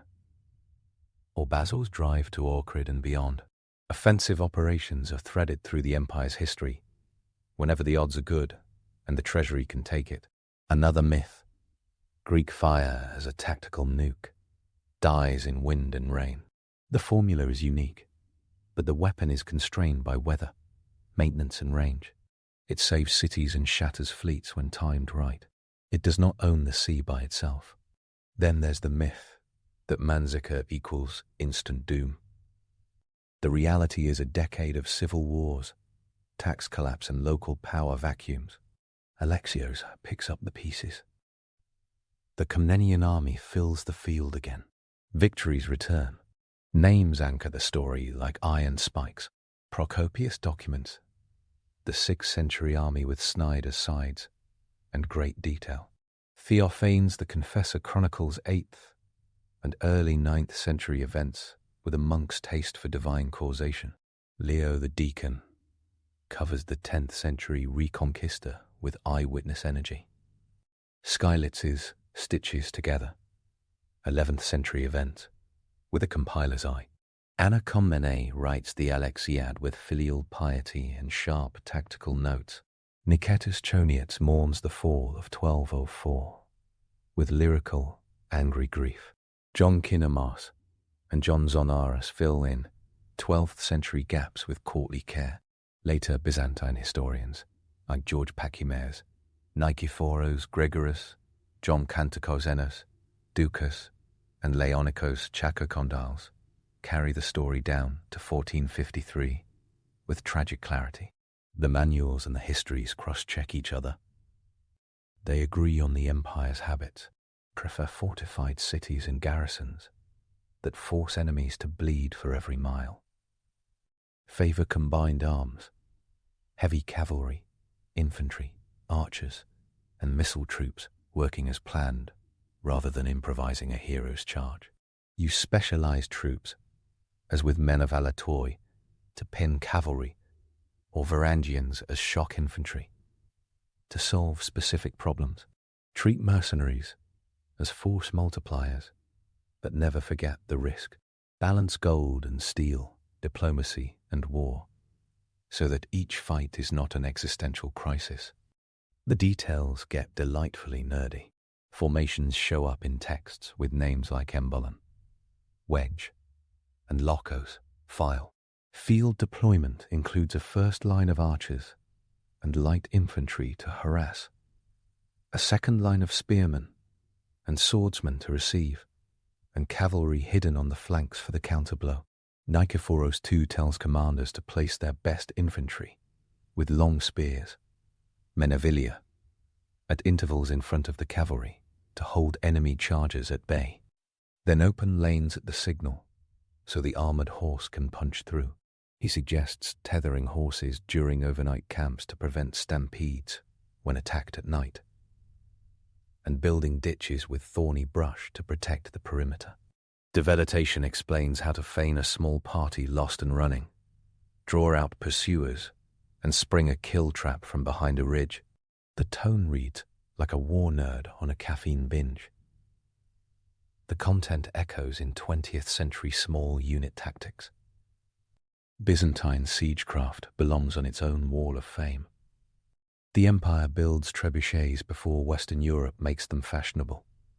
Engineers dig saps under walls, prop them with wood, and burn the props to collapse towers. Prefabricated siege towers get assembled on site and rolled across filled moats. Assaults coordinate by trumpet signals and smoke. Expedition ledgers from the 10th century brag about iron-plated rams and stone throws rated for specific projectile weights, because the bureaucracy likes numbers almost as much as victories. The capture of Chandax in 961 and Antioch in 969 proved that the empire's patience under walls works like a machine. Naval manuals didn't survive like the land ones, but tactics peek through in histories. Fleets sail in lines abreast to maximize the number of siphons pointing forward. Commanders keep the flagship in the center with a purple sail so everyone can see orders. They move with the wind and current to avoid spraying Greek fire back onto their own decks. Crews train to row in unison for sudden bursts, the nautical version of a cavalry charge. The Empire uses naval transport to move armies fast, dropping them behind enemy lines with fortified camps as launch pads for further strikes. Without the navy, Crete stays a pirate nest. With it, the Aegean becomes a Byzantine lake for centuries. Even the Empire's obsession with pageantry plays into strategy. De ceremonies, compiled under Constantine Vier in the mid-10th century, lists processions, costumes, and rituals with an accountant seal. That pomp isn't just vanity, it's psychological warfare. Visiting boys watch the emperor appear under a golden canopy. Mechanized bronze lions roar in the throne room, and the emperor's guards stand like statues in glittering armor. The theater broadcasts a message. This state is inevitable. Negotiations start already tilted. The system is not infallible. 9th century wars against the Bulgars feature disasters like 811, when Emperor Nicephorus I invades Bulgaria, sacks Pliska, and then gets ambushed by Khan Krum in a mountain pass. The emperor dies. Krum turns his skull into a drinking cup. A scene like that shatters myths about Byzantine invincibility more efficiently than any lecture. It also triggers a tactical rethink. Leo V sues for peace and buys time. Later, emperors avoid deep raids into mountain country without prepping supply lines and exit routes. Lessons heard. The state learns. The 12th century ends with warning sirens. The empire recovers after Myriokephalon, but not enough. The Fourth Crusade tears apart the structural frame. The 13th and 14th centuries are a masterclass in doing a lot with not enough. Nicaea's emperors rotate small mobile forces to harass Latin foragers and chop off isolated garrisons. They patiently secure Western Anatolia and Thrace more through sieges and treaties than battles. After 1261, the Palaiologoi juggle Venetian and Genoese relations like a street performer with knives while holding the empire together with pronoia grants and local militias. The Ottomans cross into Europe through Gallipoli in 1354, and the empire cannot kick them out. Ottoman gunpowder and numbers meet a state that still owns the Adocian walls, but no longer owns the countryside that feeds them. The final act in 1453 carries the same theme from the beginning: fortification versus force, with a technological twist. Mehmed II brings big bombards, the largest weighing in at more than 18 tons by some accounts, and pounds the walls. The defenders number perhaps 7,000 to 8,000, including 700 Genoese under Giovanni Giustiniani and the Emperor Constantine Shi himself. They fight with discipline, patching breaches at night, countermining tunnels, and launching sorties to destroy siege engines. The city falls on the 29th of May, after a final, coordinated assault. The empire's military strategies, by 1,123 years of life between Constantine the Great's refounding of the city in 330 and the end. That time is the real legacy, not a single battle, not a single emperor, the habit of survival. Underneath the drama, a few points deserve underlining with a tactician's pencil. Defense in depth did not mean passivity. Fortresses shaped enemy moves. Field armies punished mistakes. Commanders chose when to fight. That choice alone, rare in states that panic, saved lives and thrones. Combined arms was not a buzzword. Byzantine armies integrated heavy cavalry, cataphracts and klibanophoroi, light cavalry, mounted archers and scouts, spearmen, sword, infantry, archers, and specialized troops like Menavaletoi and Varangians. They deployed them in layers designed to create and exploit moments. Treatises mattered. The Strategikon, the Tactica of Leo V, the Silage Tacticorum, the Preceptor of Nicephorus, 2. De Velitation Bellica, and the Tactica of Nicephorus Aranos capture institutional memory. When the empire followed that memory, the win rate rose. When it forgot, skull cups happened. Diplomacy and bribery were not signs of weakness. They were the third leg of the stool. Constantine Vere's De Administrando Imperio reads like a mapping app for alliances. Venetian and Genoese treaties saved and doomed the empire in different eras. Envoys mattered as much as generals. Baptation defined each century. Late Roman field armies of Belisarius and Narses give way to thematic defense. The Macedonian Renaissance in the 10th century brings professional tagmata and high art siegecraft. The Komnenoi in the 12th rebuild with mercenaries and pranoi. The Paleologoi improvise with Italians, Turks, and patience until numbers and cannon win. The empire's attitudes span from darkly comic to frighteningly practical. They call Western knights Franks and describe them as brave but undisciplined. The manuals advise letting them charge, absorb the hit with disciplined foot and spear walls, pepper them with arrows, and then circle with horse archers. Against steppe nomads, the texts insist on setting ambushes in river crossings and forcing them into rough ground where horses stumble and composite boughs lose their terror. Against Arabs, they recommend counter-raids only after building and garrisoning frontier forts that serve as safe retreats. The style is pragmatic to the edge of cynicism. Enemy egos are tools. So are enemy stomachs. A few hard numbers and dates pin the story in place.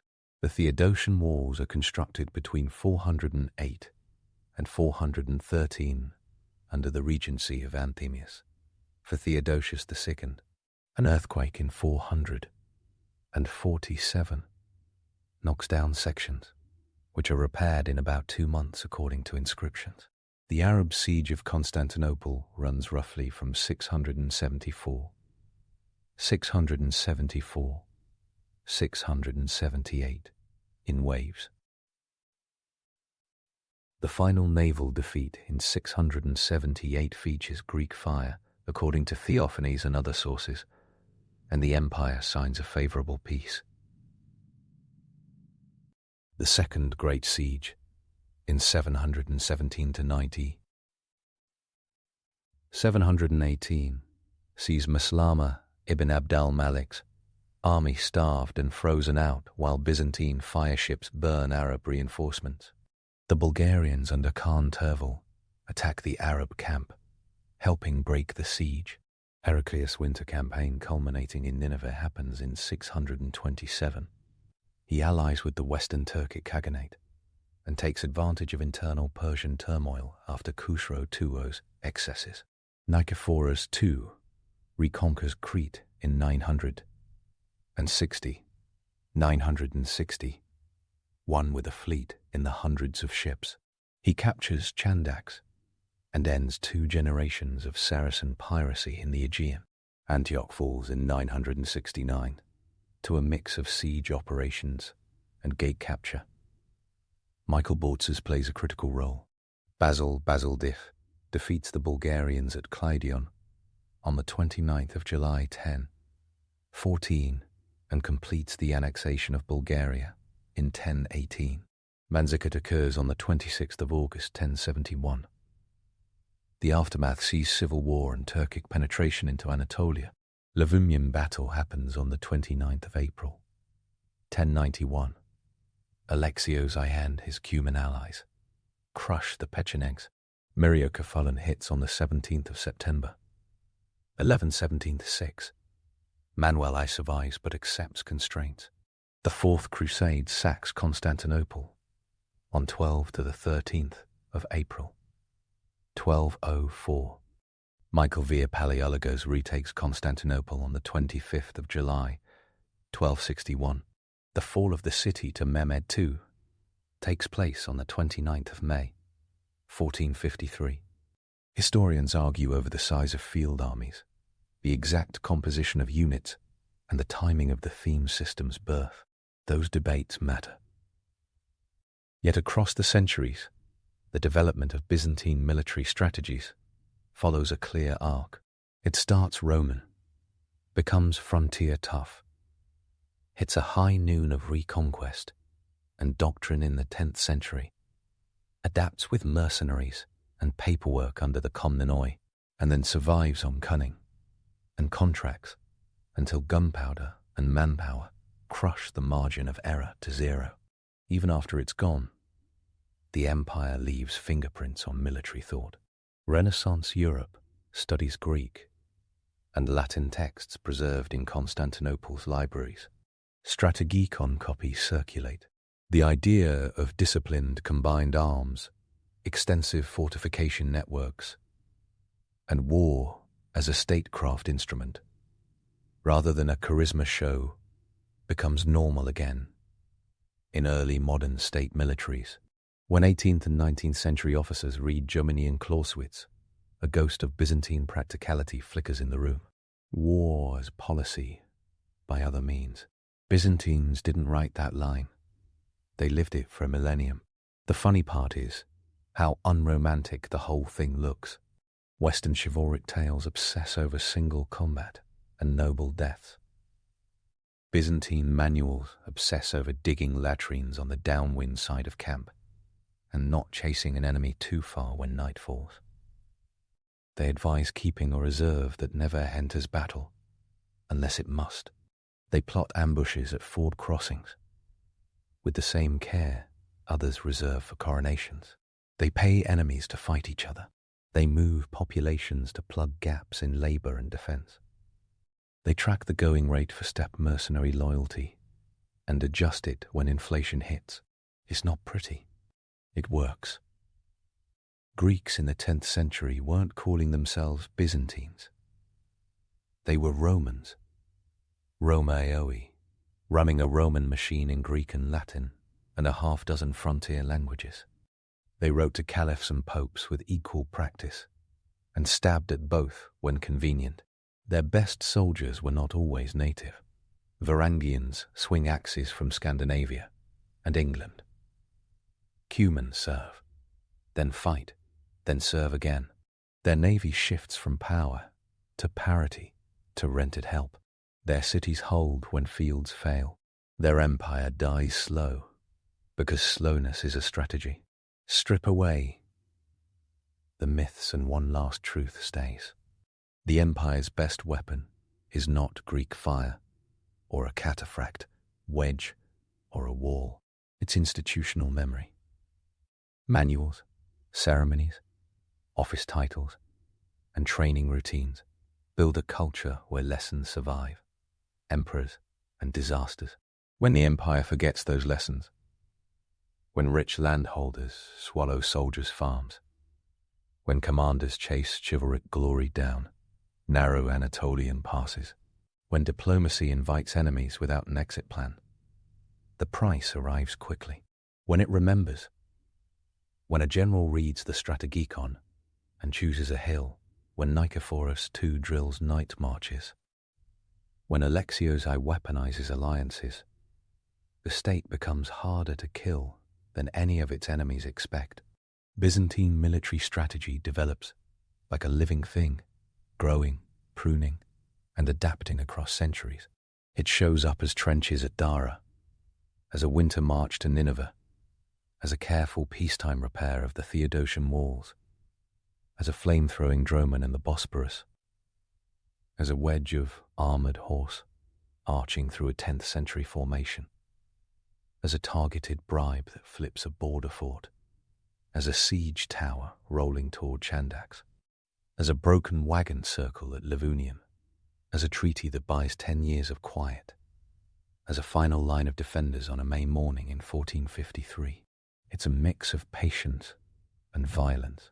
It's bolts, ropes, and silk. It's the long game in a world addicted to short ones. Anyone looking for a simple moral doesn't get one here.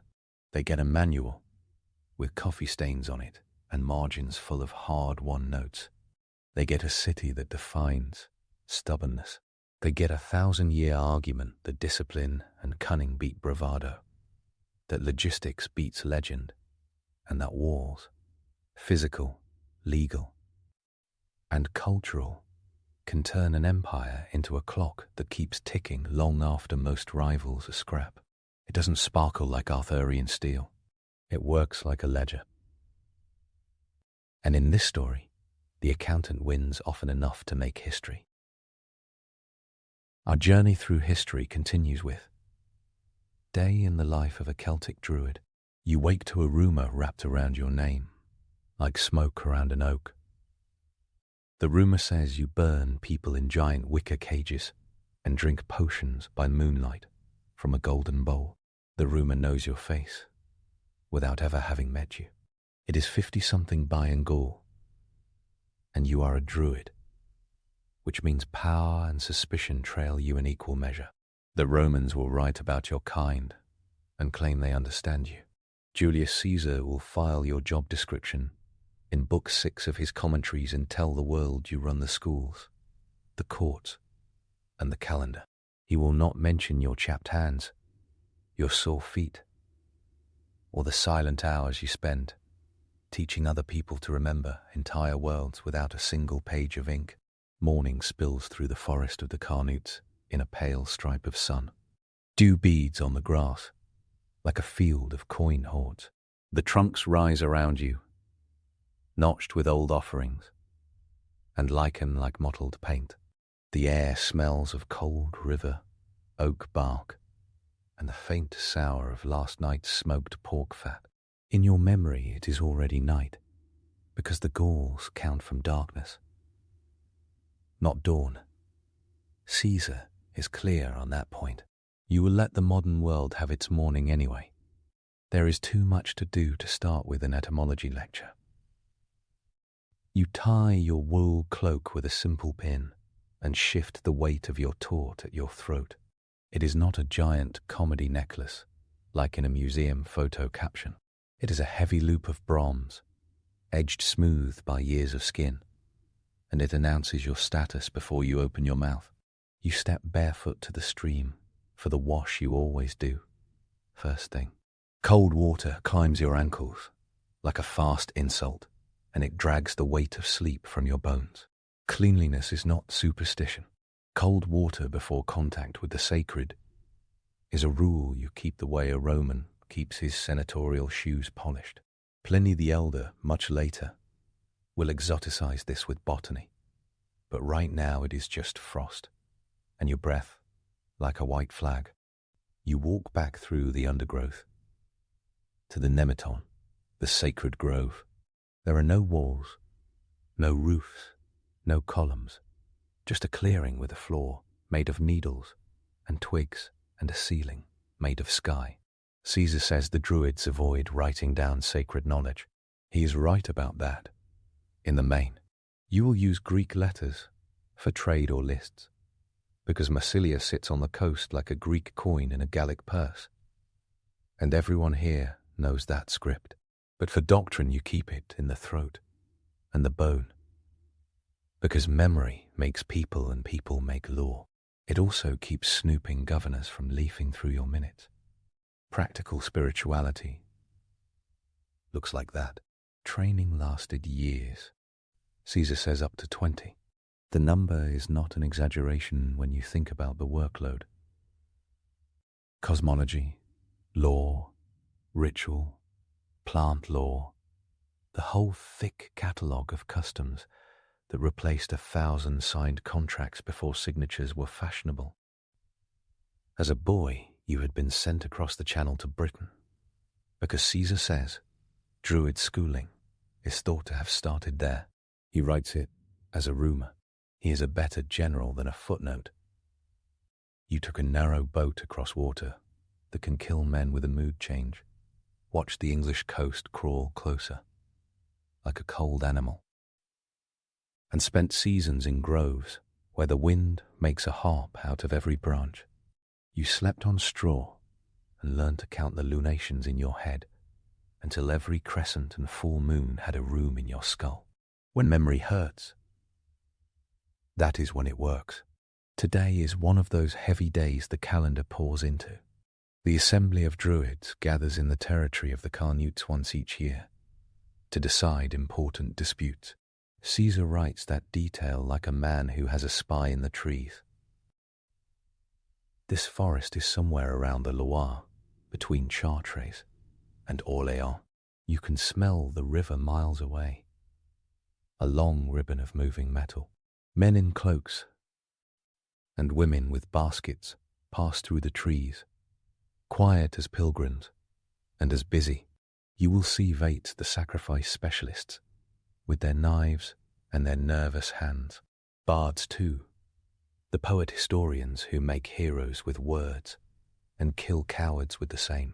The orders overlap in the worst way, because every human job overlaps when stakes are high. Your breakfast is unromantic. Barley porridge with a slick of honey, a heel of bread that would break a Roman tooth, a slice of smoked pork belly that could crunch if you begged, and it had mercy. The Romans think the Gauls love wine, and Caesar notes that some tribes even banned it because they believed it made men soft and lazy. The amphorae still arrive. Big, olive-colored clay cylinders with pointed bases that nest like birds in a ship's hold. Dressel 1 amphora. If a modern warehouse manager labeled it, you pass one, half-buried, repurposed as a grain bin. No wine for the morning. Mead tastes better with sunlight anyway.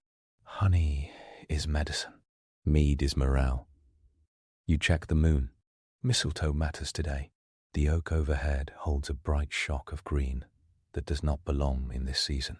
Out of 30 oaks you find it on maybe one. Oak mistletoe is rare enough to make the Romans excited, and Pliny the Elder will describe your ceremony in his natural history with a tone of solemn wonder. He will say you wear white and cut the plant with a golden sickle on the 6th day of the moon, while 2 white bulls stand by with their horns bound. He will say the Druids call it omnium sanantem, the cure-all. He will not see you scrape gold leaf back onto a nicked blade, because gold is too soft for cutting woody stems without help. You carry the sickle anyway, because symbols amplify sound in minds. Not every day in Gaul looks like Pliny's page, but today you make it rhyme enough to count.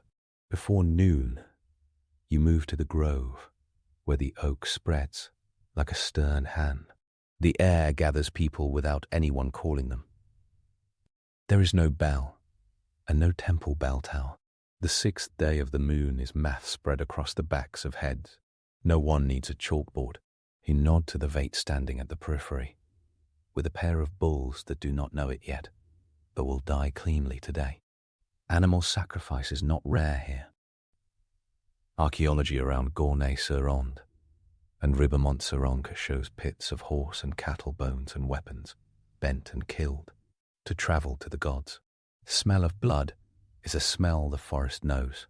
The word sacrifice in Latin is salty and precise and almost boring to an average farmer who has watched men slit a pig's throat 100 times for winter. You cut the mistletoe with the golden sickle. It falls into a white cloak, stretched to catch it. People breathe out in a single breath. You could harvest like a crop. You do not claim omnipotent medicine from this plant. You claim memory, continuity, focus. Pliny gives you a medicinal list, like an ancient wellness influencer.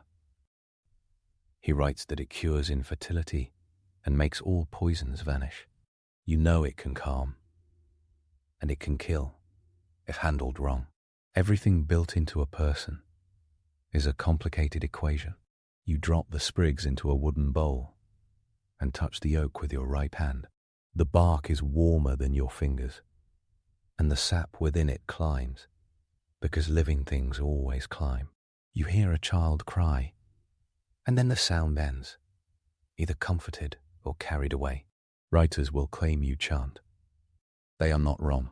Sound moves, intention.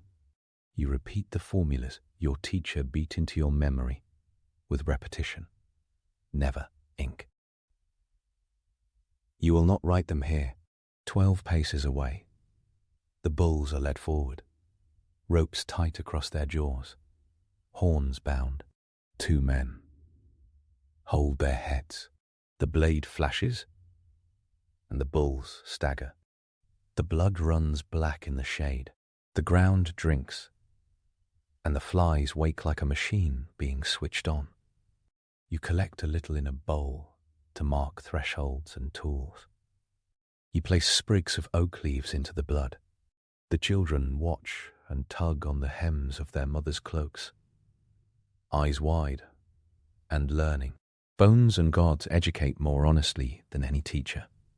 You have seen men become brave in front of animals, like they were being judged by a real jury for the first time. But the rumor about human sacrifice still crawls in like a dangerous animal from Rome. Caesar writes that the Gauls build giant wicker figures and stuff them with criminals and light them on fire when criminals run out. Strabo adds that sometimes a man is stabbed in the abdomen to read the future from his death throes. Diodorus Siculus repeats these stories like a guest repeating the hottest talk at a party he wants to keep attending. Archaeology offers some bones that look like violent ritual. Heads displayed at gates in southern Gaul, at places like Entremont and Roquepertus. Skull niche carved like shelving. A few bog bodies in the wider Celtic world show triple deaths that look like sacrifice. The truth lives between propaganda and evidence. The Romans had a marketing problem with your power and needed to make it smell wrong. They succeeded forever. You step carefully in this part of the grove. You keep your knife busy with animals. No wicker the size of a house appears in your clearing today. Your hands will smell like bull. By midday, the assembly thickens. Men arrive with the lean, hungry look of negotiators and the contented heaviness of men looking for absolution. Druids gather in a circle that has no drawing, no ropes, no seats. You are not a senate, and you need no curule chair. Caesar says one man presides, chosen from among you, sometimes by force of arms. The words stunned by a sword are dead before they hit anyone's ears. Today your presiding teacher wears a simple cloak and a talk with a pronounced twist, a sign older than coins. Younger druids stand behind, switching attention between speakers and the horizon, like they do not trust anything to stay still. Cases come. Caesar says you handle disputes about killings, inheritances, and boundaries. The first matters more than the others, because blood multiplies if you let it. A man was killed on a road between 2 fields.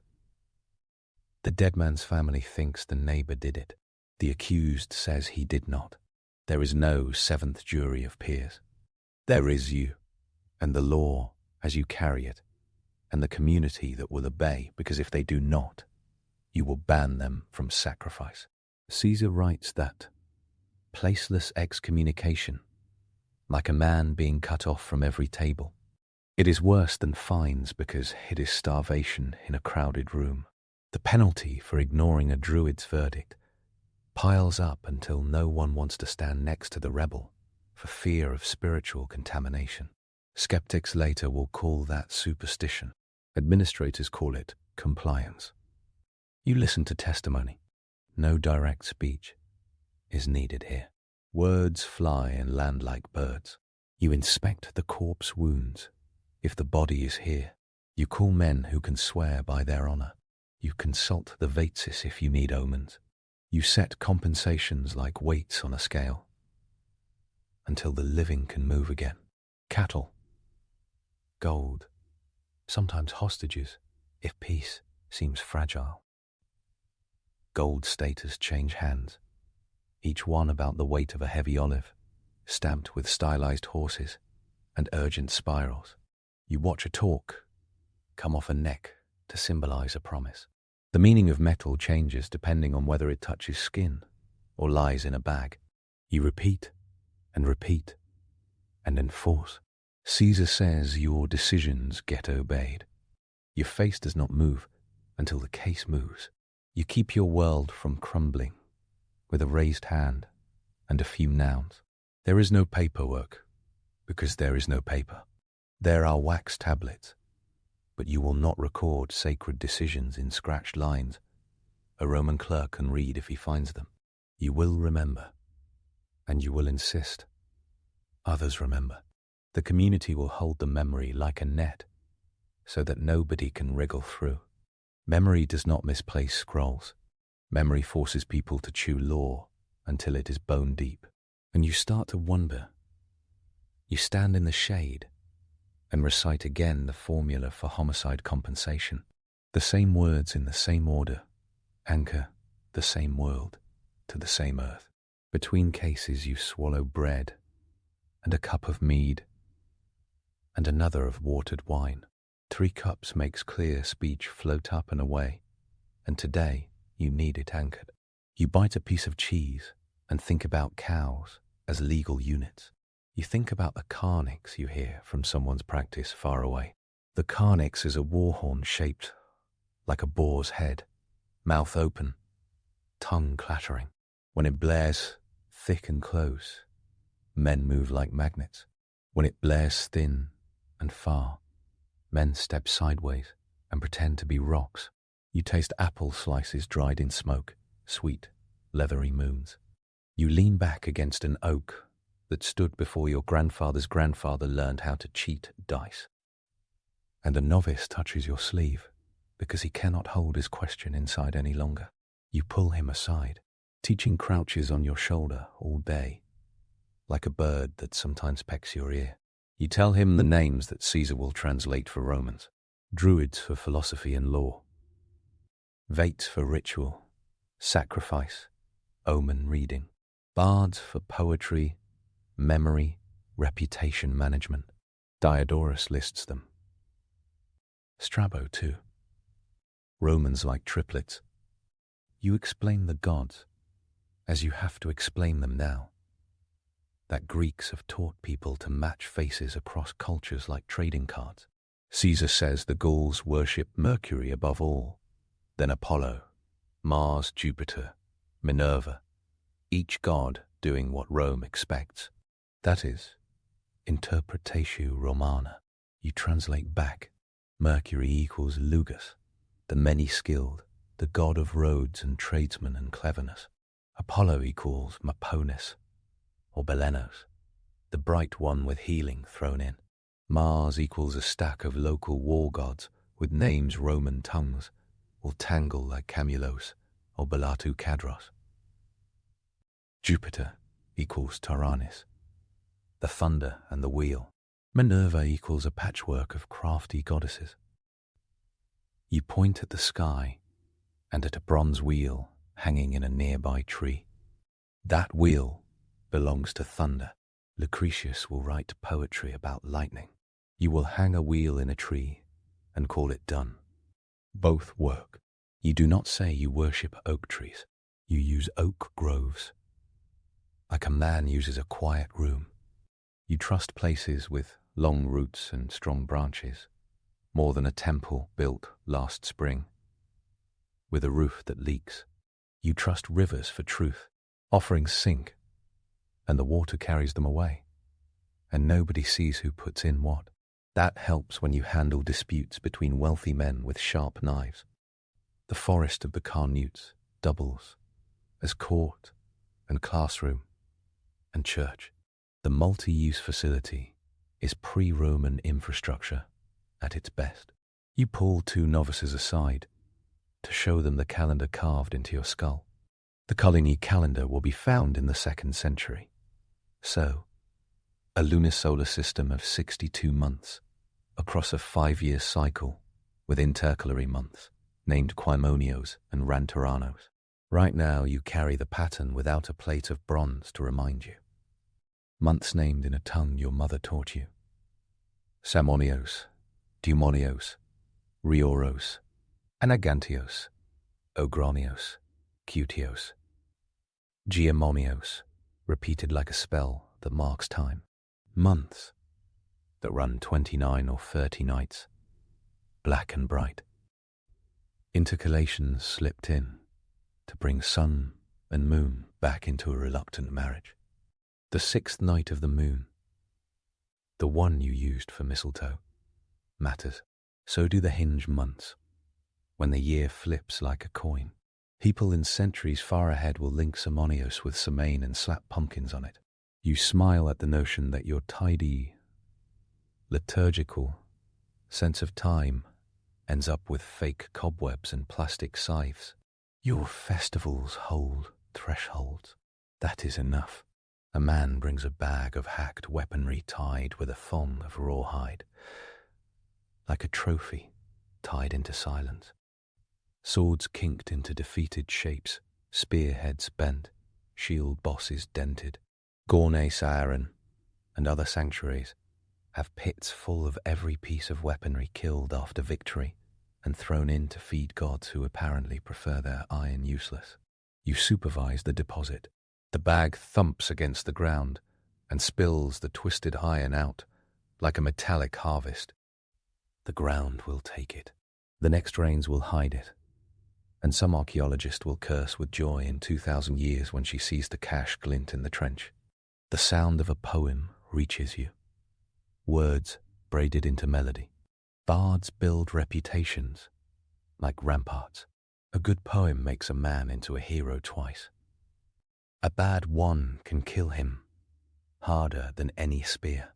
You watch a bard with a plaid cloak and hair hardened with lime water into a crest like a red horse's mane. Poseidonius saw it and described it. Diodorus copied him with a flourish. The moustache drips a little mead when he drinks, and nobody mentions it. Gallic nobles go for moustaches the way Romans go for Roman noses. The lime and the red and the moustache load him up with symbols like a heavily decorated shield.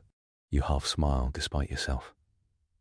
Everything around you runs on obligations, like wine runs down amphorae grooves. Massilia sends salted fish, an amphorae of wine, up the rivers. Latara, a port near modern lattes, acts like a mouth. The roads are muddy at the best times and lined with stakes and planks at the worst to make corduroy paths that rattle your teeth. The Romans will later brag about straight roads with drains and crownings. Today you take the path the forest gives you and shrug at the mud where a boar has punched holes with his hooves. Roman merchants show off denarii with the heads of ancestors stamped where the gods used to live. Your people trade with gold staters and lumps of bronze that look like small cakes. You know what everything is worth because you spend time making men back away from the cliff they stand on with their knives. After the day's meat of justice, you fall into the softer course of healing. Someone brings you a child who has not eaten for 2 days, eyes ringed with blue shadows, like bruises made by the god of hunger. You do not do miracles. You do ingredients and time. You send for willow bark because its celestial bite cuts fever before it cuts anything else. You steep yarrow for a wound and for a day when a woman will bleed too much. You crush meadow sweet and smile at its almond smell, knowing that 1,000 years from now, someone will bottle this into modern bites of relief. Pliny will write a pharmacy out of trees and call it science.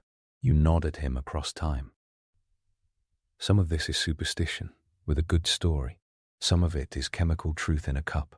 You watch the child take 3 careful sips and then sleep, like he has decided he wants to see tomorrow. A mother asks about blue paint. She does not use those words. She asks if she should mark her boy before the rite in the oak's shade. You tell her that the blue is a Briton thing. Caesar saw British warriors with their bodies dyed with woad, hair spiked with lime, moustaches like stiff little brooms, skin turned into a statement. In Gaul, it is not common, not the way a later painter would imagine. Pigments go on wood and leather and shields and sometimes skin for festivals. Nobody in this forest has wode stains on their elbows every day. The movie in someone's mind remains in Britain. You like the mental image and set it back down in its homeland. Human heads hang as a memory in this region. In some southern towns in earlier years, the skulls of enemies were nailed over doorways, a practice Diodorus repeats with his usual appetite. Sanctuaries like Roquepertus had sculpted stone pillars with skull niches. You were too far north to see that art today. And anyway, Rome's long shadow has made people put a lid on some habits. When customs meet a large army with journals, customs either go silent or get rewritten as sin. In mid-afternoon, you walk to a spring. Springs and rivers own your respect. The Sequana spring near the Seine will become a celebrity healing sanctuary later on, covered in votive body parts carved in wood and stone. That belongs to a future with Latin inscriptions and nurses with styluses. Today this smaller spring has a flat stone worn smooth by wet knees and hands. Traders pause here to pour out a measure of wine and keep the road from turning against them later.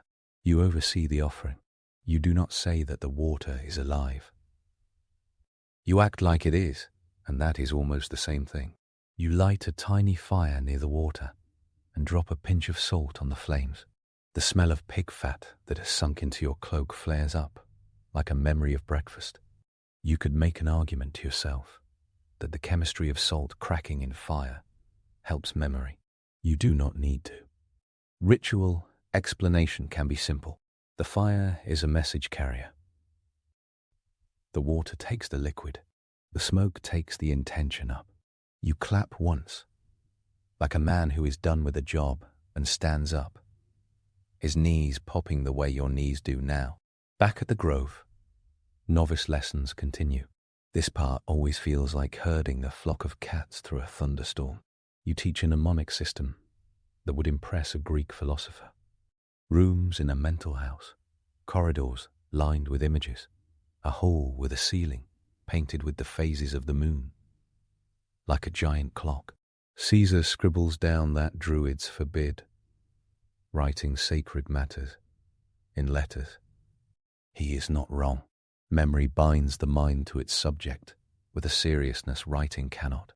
The novices recite, in Gaulish, verse after verse, about the structure of the world. Pythagoras gets credit from some Greeks for influence, because the soul's transmigration looks like something he would sell at a discount. Your people carry belief in an afterlife, as comfortable as a cloak in December. Caesar says that belief makes warriors despise death. You have seen men test that, like boys test how far they can run up a wall before they fall back. The forest hosts citizens and equites. The noble horsemen, Caesar will describe with all the economic envy he can fit in a sentence. Horses stamp and snort, and shift their weight like bored soldiers. Saddles without stirrups require balance and thighs, and a close relationship with pain. Nobles wear fine plaid and show off chain mail if they feel like glinting. Mail likely came from Celtic craftsmen first. Romans will make it iconic later, then call it larica hamata, as if they invented it. The smiths here fuel charcoal fires and pull long red tongues of iron from the coals to beat into knives and nails. Murus Gallicus, that distinctive rampart of timber laced with stone and iron spikes that Caesar describes in Book 7, sits in the distance around an oppidum like a muscle flexing. Fortification looks good in spring and better in a raid. You slip away for a moment to breathe. A bronze coin flashes near your foot in the leaf litter. A small potton disc, maybe tin and copper, smooth on one side where a stylized head has been worn to a blank. Coins are messages like poems. They tell other people what you think matters. Horse motifs run so often it is almost as if every coin carries a cavalry raid around on its face. Charged wheels show up again. Tyrannus's calling card. Someone with keen eyes will find this coin and whisper, "Thank you," to a god they think someone else forgot. As afternoon drags down the sky, the Romans walk through your quiet with the sound of a story nobody asked to hear. Not today in person, in your head in a near future that rushes closer with each campaign season. In 58 BS, Caesar walked into Gaul after the Helvetii tried to travel through your people's territories like a migrating storm. In 52 by Vercingetorix rose and gathered tribes into something that looked like a net and held for a long breath. Avaricum burned after a siege. Caesar wrote about it with arithmetic and adjectives. Gergovia held, and the Roman general tasted a rare defeat. Alesia wore the catastrophe that followed like a collar. You are in the territory of the Carnutes, where in the winter of 53-52 BC, men attacked Roman merchants at Cenabum and burned them where they stood. Caesar took that personally and named your region as guilty as original sin. You stand in a forest with law in your mouth and a future ban in the Roman Senate's mouth, a chorus of Tiberius and Claudius that will push your profession into whisper after a while. The present day bends toward that, but does not yet break. You end your last case before the light goes too low. The sentence becomes social glue in people's heads because you say it. The man who ignored your earlier ruling stands alone at the edge of the crowd. People move away without thinking. Social exile starts with an invisible line drawn around a body. The line thickens. He will soon feel like a cloak too heavy to carry. There is no jail. There is no police. There is this. And it works until it does not. As the sun drops, you move into pure ritual. You change your cloak for a clean one because it offends you to bring blood to a ceremony. Pliny's white is not required by law, but white in a dark grove makes people think about purity and light and other comfortable binaries. The sky between oak branches deepens through copper into plum. Birds settle. A wolf or a dog far away scolds the whole idea of night and then stops. You light a fire that is more to keep insects occupied than to please any god, and you set up an altar with nothing on it but a flat stone and a bowl. Ritual can drown in props. You keep it modest. You raise your voice and speak to the gods with names you do not write down here, because the mouth is an altar of its own. You give thanks for judgment that stuck, for bulls that did not trample anyone's foot, for a year that keeps doing its job the way a millstone does, grinding and not complaining. You commit the next intercalation to memory and tell it to one novice whose memory is a clean razor. You draw 3 circles in ash and step out of them. Habit teaches bodies to feel time, and then a twist in the day puts all your lecture notes in a new column. A Roman merchant approaches the edge of the grove with 2 men carrying amphorae, like they carry old friends. He stands like a man waiting to be invited, who knows that if he walks in uninvited, he will cross a line. You extend a hand. The forest accepts visitors when you say so. He offers wine because that is what he has. He tries to sell it because that is who he is. He mentions denarii because he thinks silver speaks all languages. You accept a small amount and watch how the community watches him. Wine blurs edges that need to stay sharp. You insist on rationing. You have seen men sell their futures for a jug today and a headache tomorrow. Some tribes banned wine. Caesar says so with a tone that suggests he disapproves of any ban on one of his favorite exports. You give the merchant 3 carved bracelets, the work of a smith who needs his family fed. You whisper a warning in Gaulish that if he keeps pressing wine on boys, he will leave with a broken cartwheel. The word drifts across ears with the right amount of menace. You take a measure of wine and pour it on the ground for Lucas and all the clever roads. You pour another in the stream for Sequana, even though you are not at her spring. Rivers gossip across miles. Merchants gossip across the Seine. The two are allied forces. Night makes the world honest. You step away from the grove with 3 novices and climb a ridge where the trees break, just enough for a hole punched into the sky. Stars pepper the dark with organized arguments. You talk through the wanderers, one by one. The planet names do not match Greek labels precisely in your mouth, but the knowledge of wandering versus fixed things crosses cultures. You point to the ribbon of the Milky Way. The novices imagine a path. You imagine spilled milk. Both images work. You name the cycles without writing them, and your head does not hurt because you have built shelves in there like a carved oak chest. The novices recite the verses that assign poetic logic to the sky. Roman readers later will think you hide doctrine from the page to keep secrets. You hide from the page because memory keeps brains sharp and makes men feel their heritage under their ribs.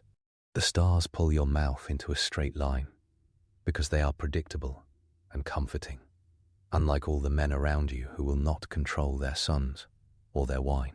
On the way back down the ridge, you step over a fox path and a child's snare made of horsehair.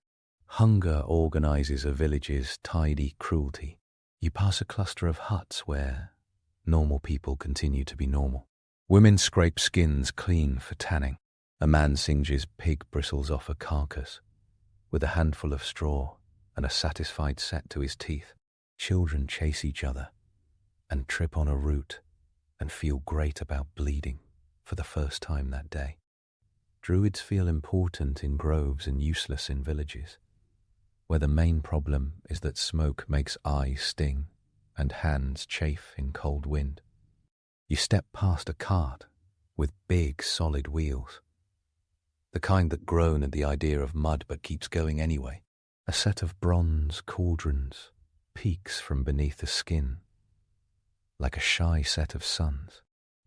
Feasts need the big cauldrons. Everyone measures wealth by how many people their pot can feed. Irish tales centuries later will make a similar noise. Continuity hums in iron and copper. At the edge of the grove, a bard stops you with a poem sung to your face about your fairness, in a case where a family would have torn itself in half without your stubbornness. He does not ask for payment. He asks for a future invitation to speak and a promise that when you die, someone will remember his name. You nod. He walks away lighter, as if he just unloaded a body part he did not need anymore. You walk among the trees one last time to check that the sacred space looks sacral and not like the aftermath of a market. Romans will laugh at this because the forum always looks like a market. You pick up a strand of something that glitters. It is only dew on a spiderweb, but for a second you think of silver. Greed is a bilingual liar. You put your hand on the oak one more time. The bark grabs your palm like old skin. You feel the tiny vibrations of night insects there. You think about how this grove will look when it is forbidden by imperial decree. Augustus started the distrust. Tiberius and Claudius hammered it into law for Gaul. The empire does not like rival institutions that copy its functions with leaves and words instead of marble and miles. You consider what people think you are. A wizard in white with a wand, a murderer with a woven cage and a torch, a therapist with cups of willow bark tea, a judge with nothing but memory for a courtroom, an excommunication for a gavel, a scientist who counts lunar nights and calls it a calendar, a nationalist before nationalism existed, as if a tribe can be welded into a nation with a poem and a wheel. a rebel disguised as a priest, a conservative disguised as a revolutionary. The list grows like any rumor. Caesar will tell the world you have authority over most public and private disputes, that you get tax exemptions and a pass from military service, and that you run schools so heavy with memory that students cheerfully stay for 20 years. He will insert a rumor about Britain as your Hogwarts and carry on to logistics, like a man who cannot stop making lists. Tacitus will write about Druids, screaming curses at Roman troops on Mona in Ad 60, and waving black robes like ravens in a storm while soldiers cut them down with the efficiency of imperial habit. Pliny will plant mistletoe in the Roman mind forever. Strabo will dunk you in sacrificial gore. Christian monks, centuries later, will call any priest outside their church a druid, as if devilry wears oak leaves like jewelry. Modern romantics will stand at Stonehenge at solstice in white cloth and tell their friends they are you. Stonehenge is 2,000 years older than your day today, and Gaul is across a channel from that ring. Time and geography do not stop people from seeking a vibe. Your day begins to fold. People drift out of the grove with the energy of a room that knows the main event has ended. Fires get kicked into smears of ash. Children run and then sag like sacks for carrying oats. Bulls lie dead and butchered with care so that waste goes to pigs or dogs or the earth and not to chance. The man who faced exile stands 20 paces away, rooted, learning how light a human body feels when nobody hands it anything. You do not stride over to him and say a speech. Dignity is a scythe with two edges. You leave him to his thoughts, because sometimes people need to define their own line back to the group. In a quiet corner, a novice, exhausted and proud, throws up neatly into the bushes because the combination of mead and tension and the smell of blood did him no favors. You say nothing. Everyone begins somewhere. No one has a sturdy stomach the first time they hear a judge's words cut like a blade. As darkness sets, you step into the last act, a final, small, precise offering for the gods that attend law. You heap a little grain on the flat stone. You pour a few drops of mead. You place a sprig of mistletoe that does not belong in this season on the altar. You name the gods softly in your tongue. You promise to remember and to make others remember. The promise is not to a god alone. It is to the world as you keep it organized. The fire dies. The smoke wanders. The novices take their places on a fallen log for the last recitation. You listen. They stumble on the pieces where everyone stumbles. You correct ones and then let their mouths find the shape. Their voices fill the air like small flutes. They do not know which god shepherds memory. You do not tell them. They will learn by staying up too late and chewing too long on verses and then achieving that excellent, simple horror of remembering everything all at once and not knowing where to put it. That is the border you stand on every day and try not to fall. The night bites at your fingers. You tuck them into your sleeves. You watch the dark, close doors, one by one. Owls mark off the hour with the precision of Roman timekeepers, which is to say not precise at all, but enough for work. You stand and think about what you did today. You cut mistletoe with a soft metal blade for an oak that does not care. You kill bulls in a forest that holds 100 years of other deaths without trauma. You kept 2 families from tearing themselves into shreds, with a compensation measured in cattle and gold and pride. You taught a boy to remember, a calendar older than his father, and a belief older than the city that plans to make your people change their minds. You tasted wine that crossed a sea and mead that crossed a beekeeper's patience. You poured some of both into a river and asked it to carry your message to the right door. You think about what movies will make of all this. You grin. The grin stays for 3 heartbeats and then drops because your teeth hurt from cold. You head for your hut, or the temporary shelter you have for the assembly. A simple thing with willow woven into a wall and a roof like an upturned basket. Inside, a lamp made from a small bowl and animal fat throws light, like a stingy man throws coins. You sit, you take off the door carefully, because denting it here in the dark would ruin your good mood. You rub your neck, you wipe blood from your forearms with a linen rag that will never be clean again. You drink water, clean water, tastes like a favorite song at the end of a long day. You eat the rest of the bread. You wish the bread were softer. Wishes like that keep you human. You think of Britain and the huts there with smoke under the thatch, and of a teacher who slapped your head gently when you misplaced a verse. You think of the boys who will cross the water next year and come home with the bottom half of their words soaked in salt. You think of a Roman general writing a book that will trap you in parchment like an insect in amber.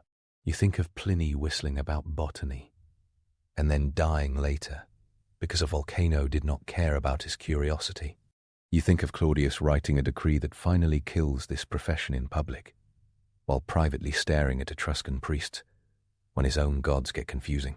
You think of how little any one of them will control what people believe in 2,000 years, when the internet makes new druids out of old dreams. You blow out the lamp. Darkness moves in with the confidence of something that owns the lease. The forest breathes the way a city breathes, with a rhythm that ignores individual lungs. You lie down and curl like a comma. Your bones complain softly from the miles. You look at the last slices of sky and place a few stars into your mental chests to polish later. You listen for wolves and hear only men laughing in the distance. A sound so normal it feels like a spell that fixes everything. A novice mutters a verse in his sleep, and you almost correct him out loud. You fall into sleep, like a stone dropping into clear water.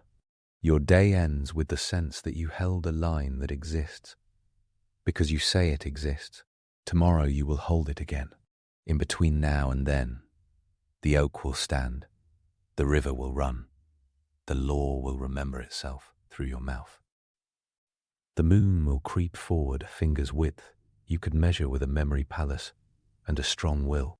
You will hear new rumors about yourself in the morning and shrug and start walking before the sun bolts over the trees. You will keep doing this until someone forces you to stop or your body stops by itself. That is a career description no Roman official will write down and no Greek philosopher will memorize. It is enough for you. The rumor about wicker burns on without you. The oak stands without it. The forest of the Carnutes holds the footprint of your assembly, like a secret folded into a hide.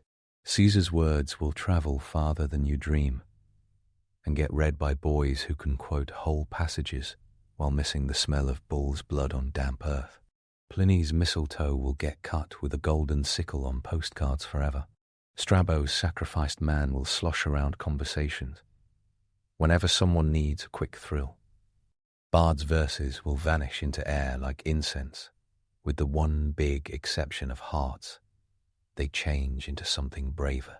The coin you did not pick up will slide deeper into the leaf litter and wait for a hand in another calendar. You sleep. The grove holds. The law whistles to itself in the dark like a night bird. The stars lie where you left them. The moon refuses to keep still because nothing that matters ever does.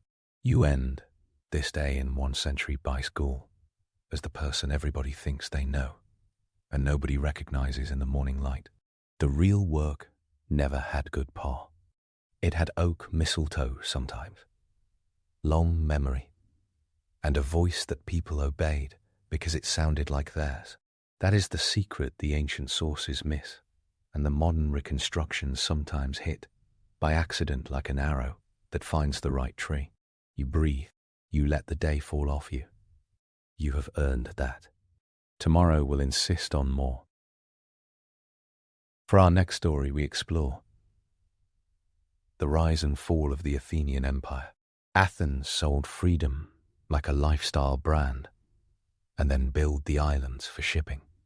That line lives rent-free in every chapter of 5th century Basistry history, because the Athenian Empire began as a security alliance with a noble mission and morphed into a subscription model no member could cancel. The receipts sit in stone. Tribute lists carved annually on marble. In Athens name the payer cities and the exact silver they owed. And over time, those numbers go from modest to jaw-dropping. Herodotus gives the origin myth, Thucydides gives the war diary, and the inscriptions provide the spreadsheets. The combination reads like a rise and fall saga, with oars, owls, and a lot of invoices. Before the empire came the rebrand. Around 594 Solon rewrote the rules, cancelled debt bondage, and created new property classes that recalibrated who got to run the show. 50 years later, in 508 5/7, Cleisthenes pushed through reforms that split old tribal power into 10 new tribes, beefed up the council to 500, and set the stage for a city that would rule by vote and by navy. He did not invent democracy at a single meeting. He debugged the operating system. The next patch came from silver. In 483 bars, a strike of ore in the Lerian mines in southern Attica sent a surge of cash through the city. Themistocles, always the guy with a spreadsheet and a plan, convinced the assembly to build 200 triremes with it. Ancient authors describe the decision like a fork in the road. Athens could have handed out dividends. Instead, Athens built speedboats with spears. The trireme mattered. One trireme had about 170 rowers, plus marines and archers, and cost an obscene amount to build and keep in fighting shape. That kind of burn rate turned silver into security. It also turned the thetes, the poorest citizens who rowed, into a political force. Naval power and mass politics rose together. Themistocles then did something actually bold. In 418 BAE, as Xerxes marched and burned the Athenian Acropolis, he had Athenians evacuate, steered the allied fleet into the narrows at Salamis, and turned the Persians into bumper boats. The Greek fleet counted roughly 380 ships. The Athenians provided around 180. Herodotus tells that story with cinematic detail. And the big takeaway is simple. Sea power saved Athens. That memory never left the city. The next year, 479, Greek hoplites smashed the Persian land army at Plataea, while the Greek fleet hit them again at Mycale. The danger receded, but never felt gone. In 478 7th BES, coastal and island states around the Aegean formed an alliance to keep Persia out. They met on Delos, a sacred island, because neutral ground sounded noble. Aristides the Just, an Athenian with a moral brand that still impresses ancient sources, assessed each member's contribution. Some cities would supply ships, others would pay silver. The figure set by Aristides became legend. About 460 talents per year. 1 talent equaled about 26 kilograms of silver, or 6,000 drachmas. That was hundreds of thousands of day wages. And it was only the starting tier. The Delian League swore an oath to stand together and not quit. They threw iron ingots into the sea to symbolize the oath. Recover the ingot, then consider leaving. The symbolism aged poorly. Within a decade, some members tried to bail and learned the alliance came with a lock-in clause enforced by triremes. Athens ran the league from the jump, but at first it felt collaborative. Early campaigns looked like housekeeping against Persian leftovers. In 476 BAF, Simon, the Athenian aristocrat who wore virtue like cologne, took Ion on the Thracian coast and captured Persian troops and treasure. The next year he cleared pirates off Skyros, then turned it into an Athenian clerouche, land given to Athenian citizens to settle, like a tax-subsidized Airbnb that never expired. Carystus in 472 Bar got an unwelcome request to join the League. Naxos, an early member, revolted around 470 or 469, and Athens blockaded and beat it back. Thucydides, who writes like a surgeon with a cold lamp, says Naxos was the first allied city reduced to subject status. That line matters. It marks the moment the alliance started looking like an empire. More wins followed, and the narrative looked shiny. Around 467 BC, Cimon won big at the Eurymedon River, smashing a Persian fleet and army in one campaign. But then, Tassos tried to opt out in 465. They lost, and the punishment made the whole Aegean sit up. Tassos lost ships, the city walls, and control of its mines, and the indemnity hurt. Inscriptions and later writers point to heavy financial penalties. The pattern began to show. It went like this. Membership in the League meant shared defense. Leaving meant a siege. Losing meant a garrison and a bill. For a while, Sparta glowered at all this, from the Peloponnese, and then had a natural disaster to deal with. A massive earthquake hit Sparta around 464 BC, triggering a Helot revolt. Sparta called for help. Athens sent hoplites under Cimon. The visit ended awkwardly, with Sparta dismissing the Athenians and keeping other allies. The insult torched Cimon's popularity. Inside Athens, hawks and doves fought for the joystick. Ostracism took Cimon out of the city for a while. By the mid-450s, leadership tilted toward Pericles. He did not pull the city into empire.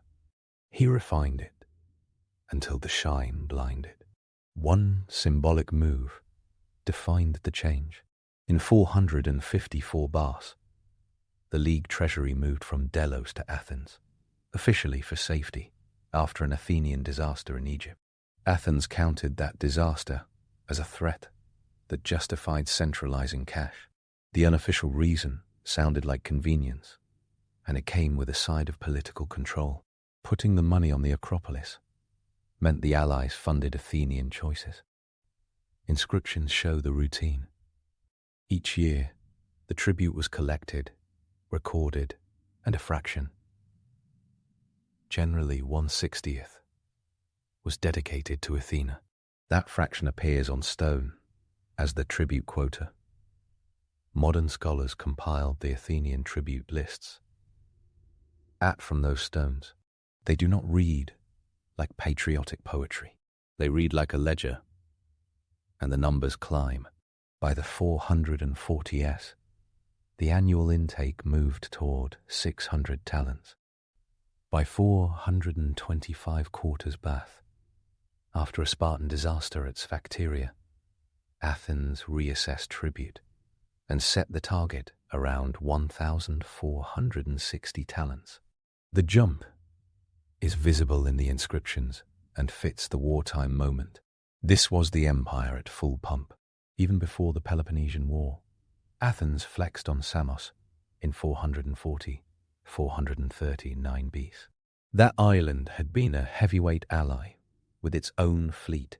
A local conflict spiraled. Samos resisted the Athenian line, and Pericles took a big fleet, besieged the place for 9 months, and broke it. Ancient sources like Diodorus and Plutarch mention a punishing indemnity on Samos, set around 1,300 talents, payable over years. By then, the message sounded extremely clear. No one opted out. The money was not just locked in the Acropolis. It flowed through the city like electricity. Pericles rolled out a building program that employed thousands and turned the city into the classical skyline everyone recognizes. The Parthenon rose from 447 to 432 BC. Athena Parthenos. The gold and ivory statue by Phidias glittered inside. The gold on the statue alone weighed about 40 talents and could be stripped in an emergency. Thucydides notes that detail with the tone of a man listing emergency cash options, because in Athens, art literally doubled as a bank.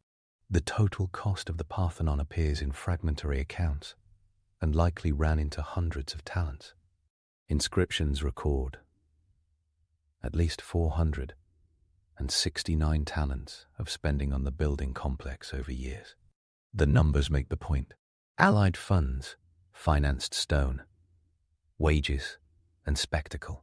The Panathenaic procession paraded across that marble as the empire's annual crowdfunding goal turned into sculpted myths. Athenian coinage became the empire's brand. The mid-5th century saw a push for standardized weights, measures, and coins across allied cities. The coinage decree, often dated to the 440s, ordered allies to use Athenian standards and mint at Athens.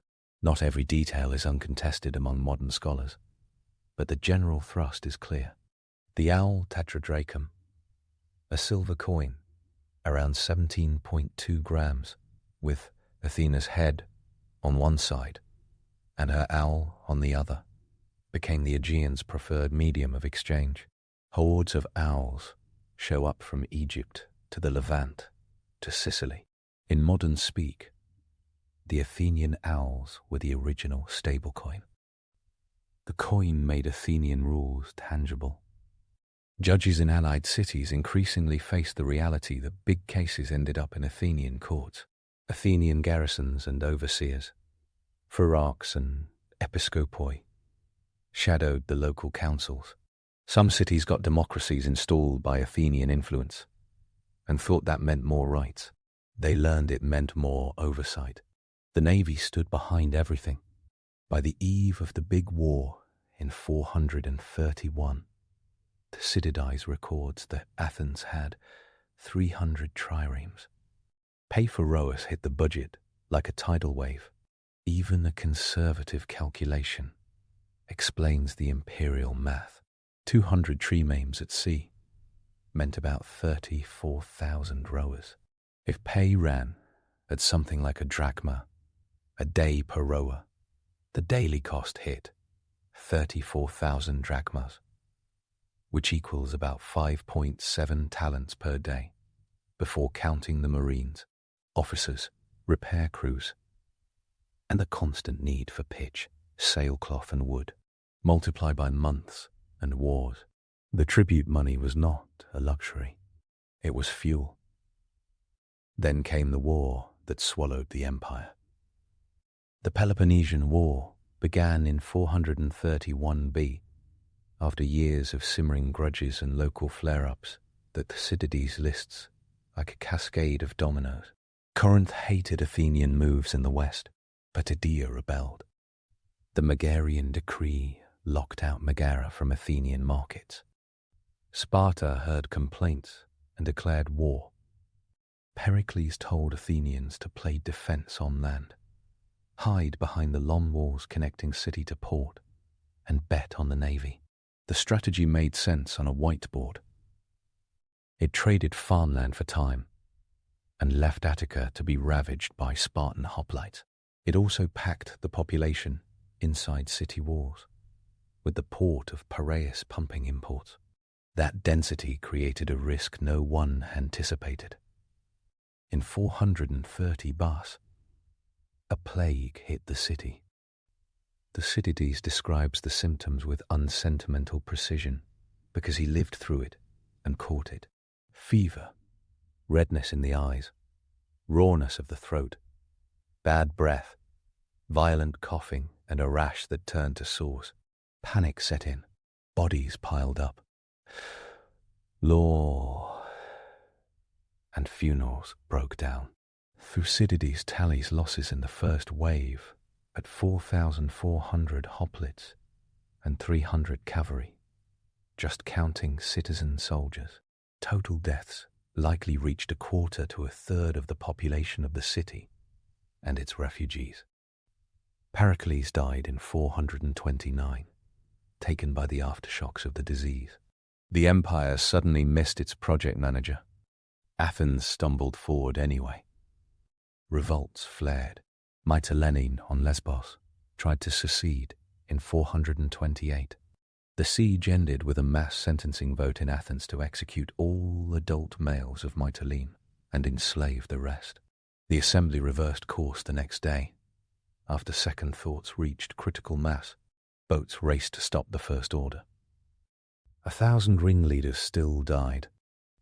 Thucydides dates the decision and states the number. It reads like mercy on a timer. Other cities watched and took notes. The empire had a judiciary that could shift in 24 hours and a punishment setting that could still kill 1,000 people. Athens caught a break in 425 at Pylos and Sphacteria. Demosthenes, an Athenian general with a talent for seeing weird opportunities, fought it up in Pylos on the western Peloponnese, trapping Spartans on the island of Sphacteria. After botched assaults, the Athenians closed in and captured 292 Spartan soldiers, including about 120 Spartiates, the elite citizen class. That was a shock. Spartans did not surrender. Athens kept the prisoners like a security deposit. Tribute climbed. Athens then made a big move in 425 quarters, re-evaluating allied payments to a peak around 1,460 talents per year, a number anchored in the tribute lists. For a moment, the empire looked untouchable. The narrative then veered into hubris. A fragile peace, the Peace of Nicias, got hammered out in 421 BC and was supposed to last 50 years. It lasted less than half that. Allies on both sides ignored clauses whenever convenient.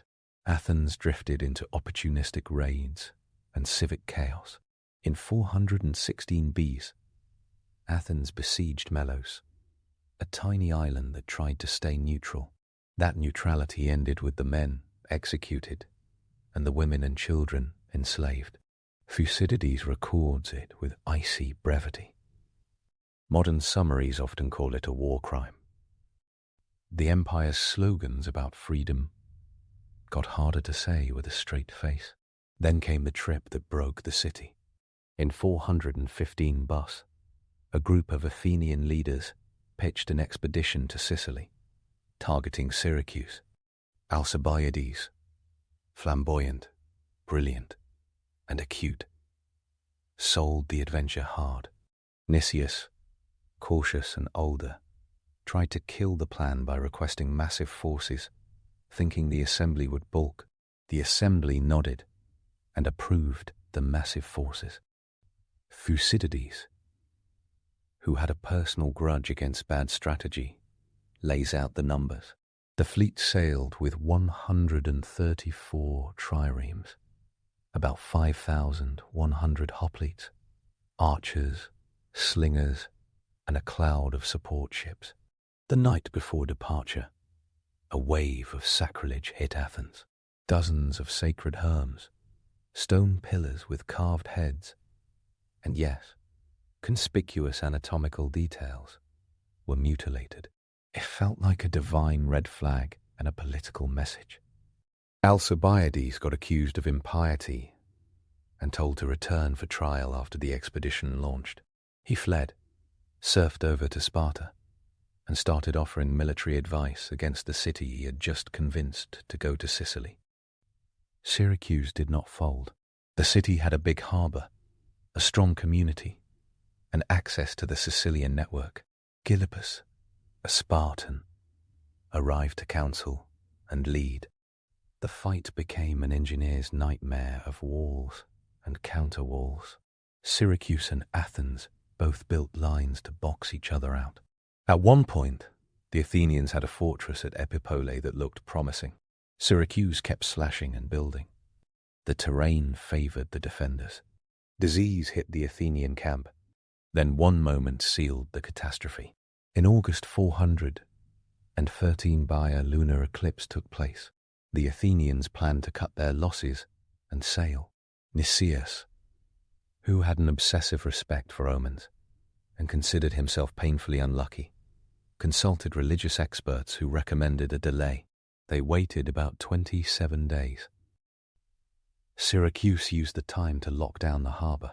When the battle came, the Athenian fleet, jammed in a narrow bay, crashed into enemy ships and each other. Panic exploded. Thucydides, whose prose feels like he is dragging a camera through the carnage, says the Athenian army then tried to retreat overland. They got cut apart in the rivers of Cynarus and elsewhere. Survivors ended up in quarries under an exposed sun. Many died slowly. The expedition ended with a line that reads like an epitaph. The city suffered total losses in ships and men, with almost no survivors making it home. That sentence burned into Greek memory. The whole expedition looked like the ancient world's version of attempting to conquer a continent with a marketing plan and no supply chain. The fall never happens from one mistake, and the next hits came fast. In 413 BC, after Sicily, Sparta took advice from Alcibiades and fortified Decilia in Attica. Permanent Spartan troops sat in Athenian territory all year. The mines at Laurion could not operate normally. Thucydides says more than 20,000 slaves, many of them skilled mine workers, deserted to the Spartan fort. This was not just a labor shortage, it was an economic shipwreck. Oarsmen needed pay, triremes needed maintenance, and suddenly the city had a leak in its budget that no clever accounting could seal. At the same time, Persia woke up to the opportunity to fund a Greek civil war. The satrap Tissaphernes made deals with Spartan commanders. Imagine a rival team getting a sponsor with infinite money. Persian silver paid Spartan rowers competitive wages and built fleets. Athens tried revenue hacks. In 413, the assembly introduced a 5% tax on seaborne trade, the accost to replace or supplement tribute. The logic made sense. Tax the traffic, and tax it hard. But when a belligerent empire taxes everything, traders look for other harbors. Internal politics cracked. In 411 BY, oligarchic conspirators created a short-lived regime called the 400. They promised security, claimed the fleet would follow, and made a mess. The fleet at Samos refused to take orders from the oligarchs, stayed democratic, and continued fighting. The city backed off from the extremist oligarchy, set up a broader franchise called the 5000, and then returned to a more conventional democracy in 410. The quick flip shows a basic truth about the Athenian system. It had an astonishing capacity for course corrections. It could also self-sabotage with impressive speed. Then Athens started winning again, because this story refuses to be linear. In 411, 410 bars, Athenian commanders Alcibiades, Thrasybiodes, Thrasybiodes, and Theramenes won a string of naval fights at Cynossema, Abydos. And then, in 410, the big one at Cyzicus, they destroyed the Spartan fleet in a multi-phase trap and retook control of the Hellespont. That victory hit different. The Hellespont was the grain route from the Black Sea. Grain ships meant life. Inscriptions show the city bringing back tribute lists and trying to rebuild the imperial revenue stream. By 409/8, assessments on allies restarted. The accoste hung around as well. Every time the city got a win, officials rang the marble bell and reintroduced the payment tiers. Short-term success did not erase long-term attrition. In 406 at Arginisse, the Athenian navy beat the Spartans again in a massive battle off Lesbos, using an emergency fleet, crewed by metics and freedmen, and backed by a huge mobilization. Then a storm prevented the rescue of survivors from wrecked Athenian ships. The next part remains surreal. In the heated aftermath, the assembly tried and executed 6 of its own victorious generals for failing to save those men. Xenophon narrates the sequence with a wince. The executed included Pericles the Younger, Diomedon, Lysias, Aristocrates, Thrastylus, and Aricinite. The decision kneecapped the navy's leadership bench months before the Spartans found their decisive move. The move came with a man named Lysander and Persian money. In 405 BC, Lysander took a basically unguarded moment at a place called Aegospotami on the Hellespont and turned it into final collapse. The Athenian fleet beached daily on a bad shoreline to forage. Lysander, waiting near Lampsacus, attacked when most crews were away. Xenophon counts an almost total capture of the Athenian fleet, with only a handful of ships escaping. 9 under Conon who fled to Cyprus. Ancient sources report the execution of around 3,000 Athenian prisoners. With the enemy navy gone, Spartan ships blockaded the Hellespont and choked off Athens' grain. By March or April 404 BC, the city starved and surrendered. The long walls came down to flutes. The Spartans liked a soundtrack to humiliation. Athens could keep 12 ships. The Athenian Empire ended with a note. An accountant would understand. No walls, no cash, no routes, no terms to negotiate. Sparta installed the 30, an oligarchic regime that launched purges, confiscations, and a short reign of terror. Within a year, Athenians under Thrasybules toppled that government, restored democracy, and started again. The empire remained dead. The city kept the habits and memories. A generation later, Athens built a second Athenian League. In 378 BC, advertised no coercion, and promised not to station garrisons. The empire vibe never fully dislodged. The lesson in 404 burned too deep to forget, and not deep enough to stop a sequel. The rise of the First Empire looks cleaner in retrospect than it felt. The Delian League genuinely started as anti-Persian insurance. The oath-swearing, the initial equal seats, the leadership by talent, rather than title fit the heroic narrative. Even after Athens centralized, this was not a single villain story. Subject states often had factions that wanted Athens in charge, because Athenian backing could break local oligarchs. Over time, the benefits, security, arbitration, standardized coinage, curdled because the costs kept creeping. The tribute hikes have dates and figures carved in stone. A few inscriptions say it plainly. The share each city owed got reassessed by Athenian committees who had every incentive to squeeze. Coin hoards tell a complementary story. Athenian owls appear in vast quantities, in places that handled grain and war gear. The empire built a currency ecosystem and then used it.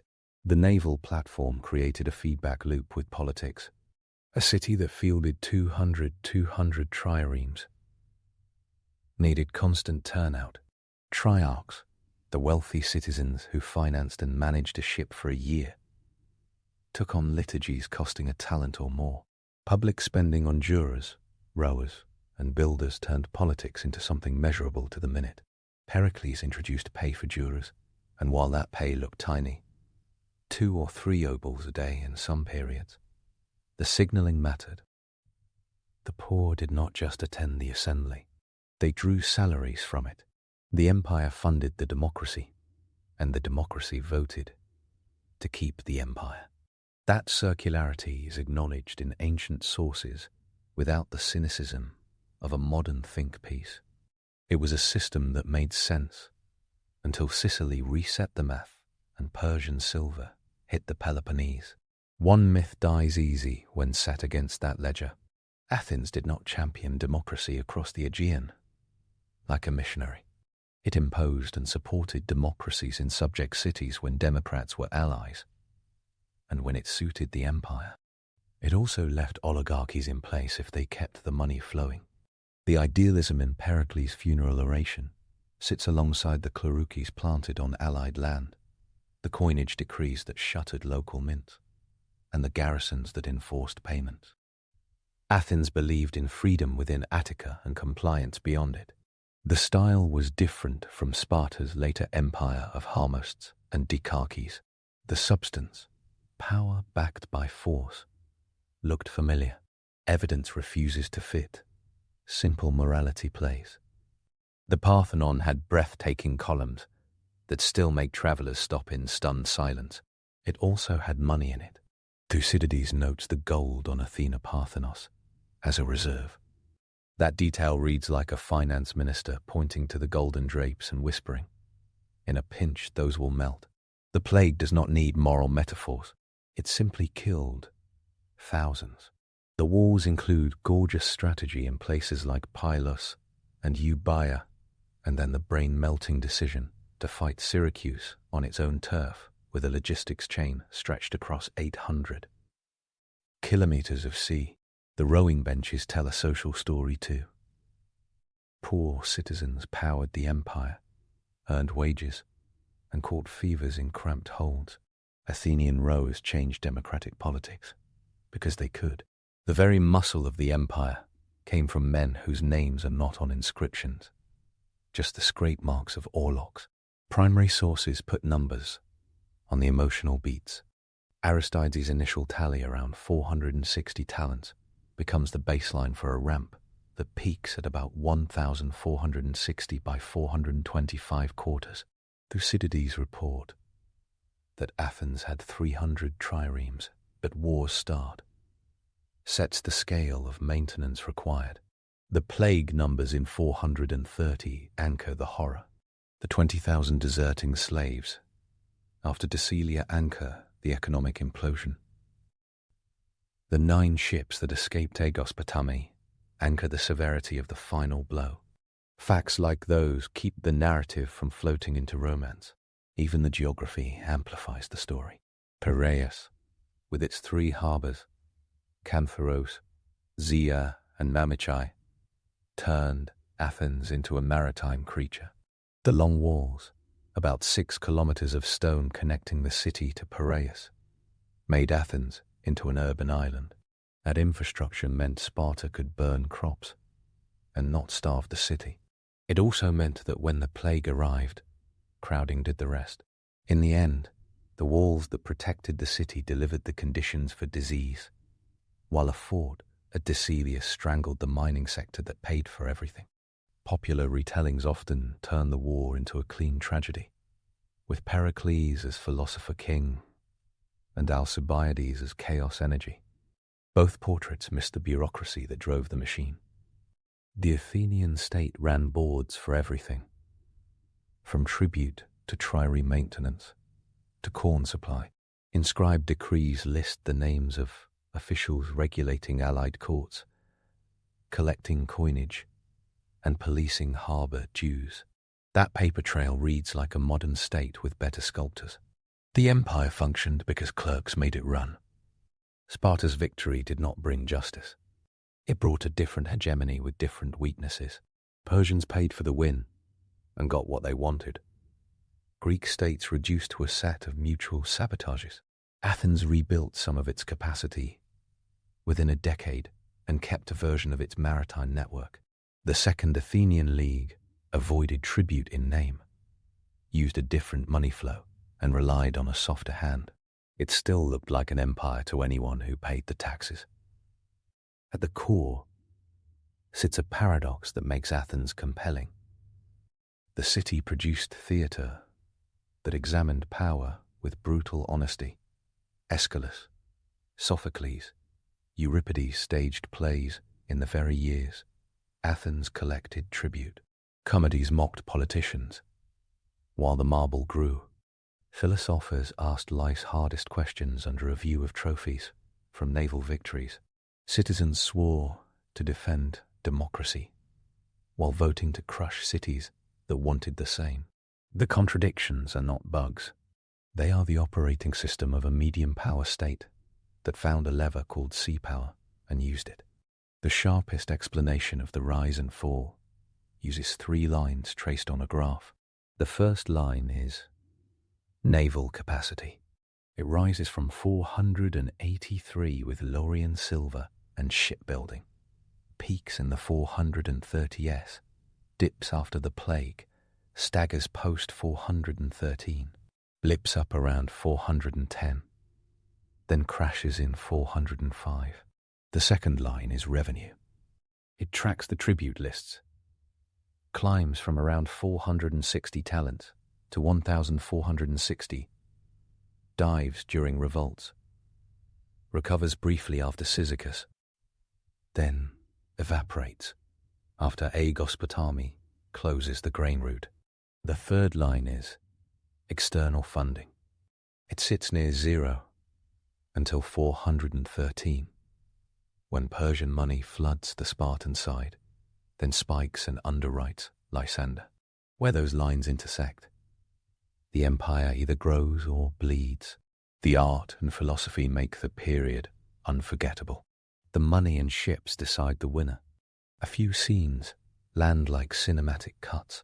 A city gathered on the Acropolis counting talents in the treasury, while workers fix a shield rim on a massive golden statue. A clerk carving on stone the name of a tiny island and the silver it owes. A packed assembly lifting hands to vote death for 1,000 men, and then the next day voting to stop the killing and sending a fast ship to override the first decision. A fleet pushing into the harbour of Syracuse with ram points gleaming, then turning in panic as fire ships rushed the line. An entire city staring at a lunar eclipse and deciding to stay just long enough for luck to run out. Marble walls coming down to the tune of Orlo's pipes. These are the moments that stuck to the Athenian identity long after the empire itself became a memory. Modern observers like to find single culprits. Sicily did real damage, but mishandled politics. The plague, Decelia, and Persian gold all share the credit for the fall. Moralizing makes people feel better. The data makes them think harder. The empire depended on allied payments, recorded meticulously each year. The coinage standard turned the Aegean into an Athenian test kitchen for standardized exchange. The navy turned poor citizens into a voting bloc with muscle. Those facts do not absolve or condemn. They simply explain why the empire rose as fast as it did and why it shattered when the input variables shifted. Herodotus, writing about earlier wars, already sees Athens as the city that dared to take a risk. Thucydides watches in real time as risk becomes routine.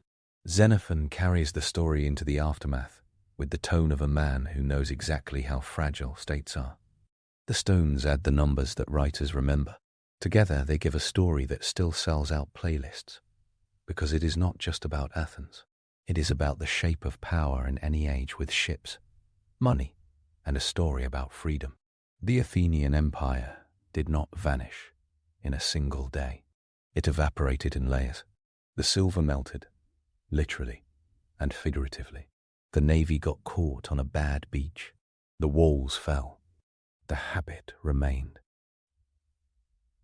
By the 4th century, when Athens told allies in the Second League that there would be no garrisons and no tribute, the promise sounded like a relationship trying to start fresh with someone who knew the history. The owl coins still flew. The Parthenon still stood. The city that sold freedom with a side of invoices had learned to write better copy. The world remembered, not the bills, but the building. The marble tried to outlast the ledgers. In a way it did. Beneath the cold facts, the story lives in the details that make it feel modern. Subscription fees that creep up. Standardized currencies that buy loyalty and leverage. Naval blockades that turn cities into islands and islands into cities. Political swings that punish success. A coalition born in fear of an empire that became an empire. The hook is that it worked. It worked for decades. It built temples and paid juries and made a language of art that still hits. Then it broke because too many lines went red at once and the receipts called in the debt. The Athenian Empire rose on a ledger and fell on a ledger, and every trireme stroke in between carried the weight of a political experiment that still refuses to be boring. The fall carried future-proof lessons. Maritime power needs money, more than bravery. Alliances need trust more than oaths with iron. Democracies need restraint more than charisma.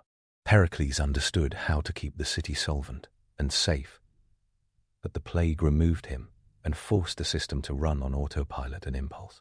Alcibiades thought in win conditions and personal fame, and the city loved and hated him accordingly. Nicias feared the gods and paid too much attention to omens when he needed to cut losses. Lysander believed in timing and underestimation. Tissaphernes understood logistics. The streets of Athens breathed politics every day, and the stone archive did not care.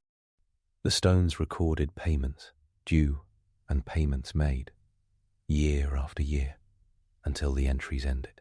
By 404 Bas, Athens had become something stranger than a defeated state. It had become a case study, etched in drama and history. The city then did something rare. It rebuilt its democracy, offered amnesty to internal enemies in 403, and set a norm that would later impress even its critics. That capacity for reinvention sits quietly behind the louder tale of empire. The rise and fall made the headlines. The recovery rewired the city for the long run. The empire's echo lingers in the places that still carry the old names.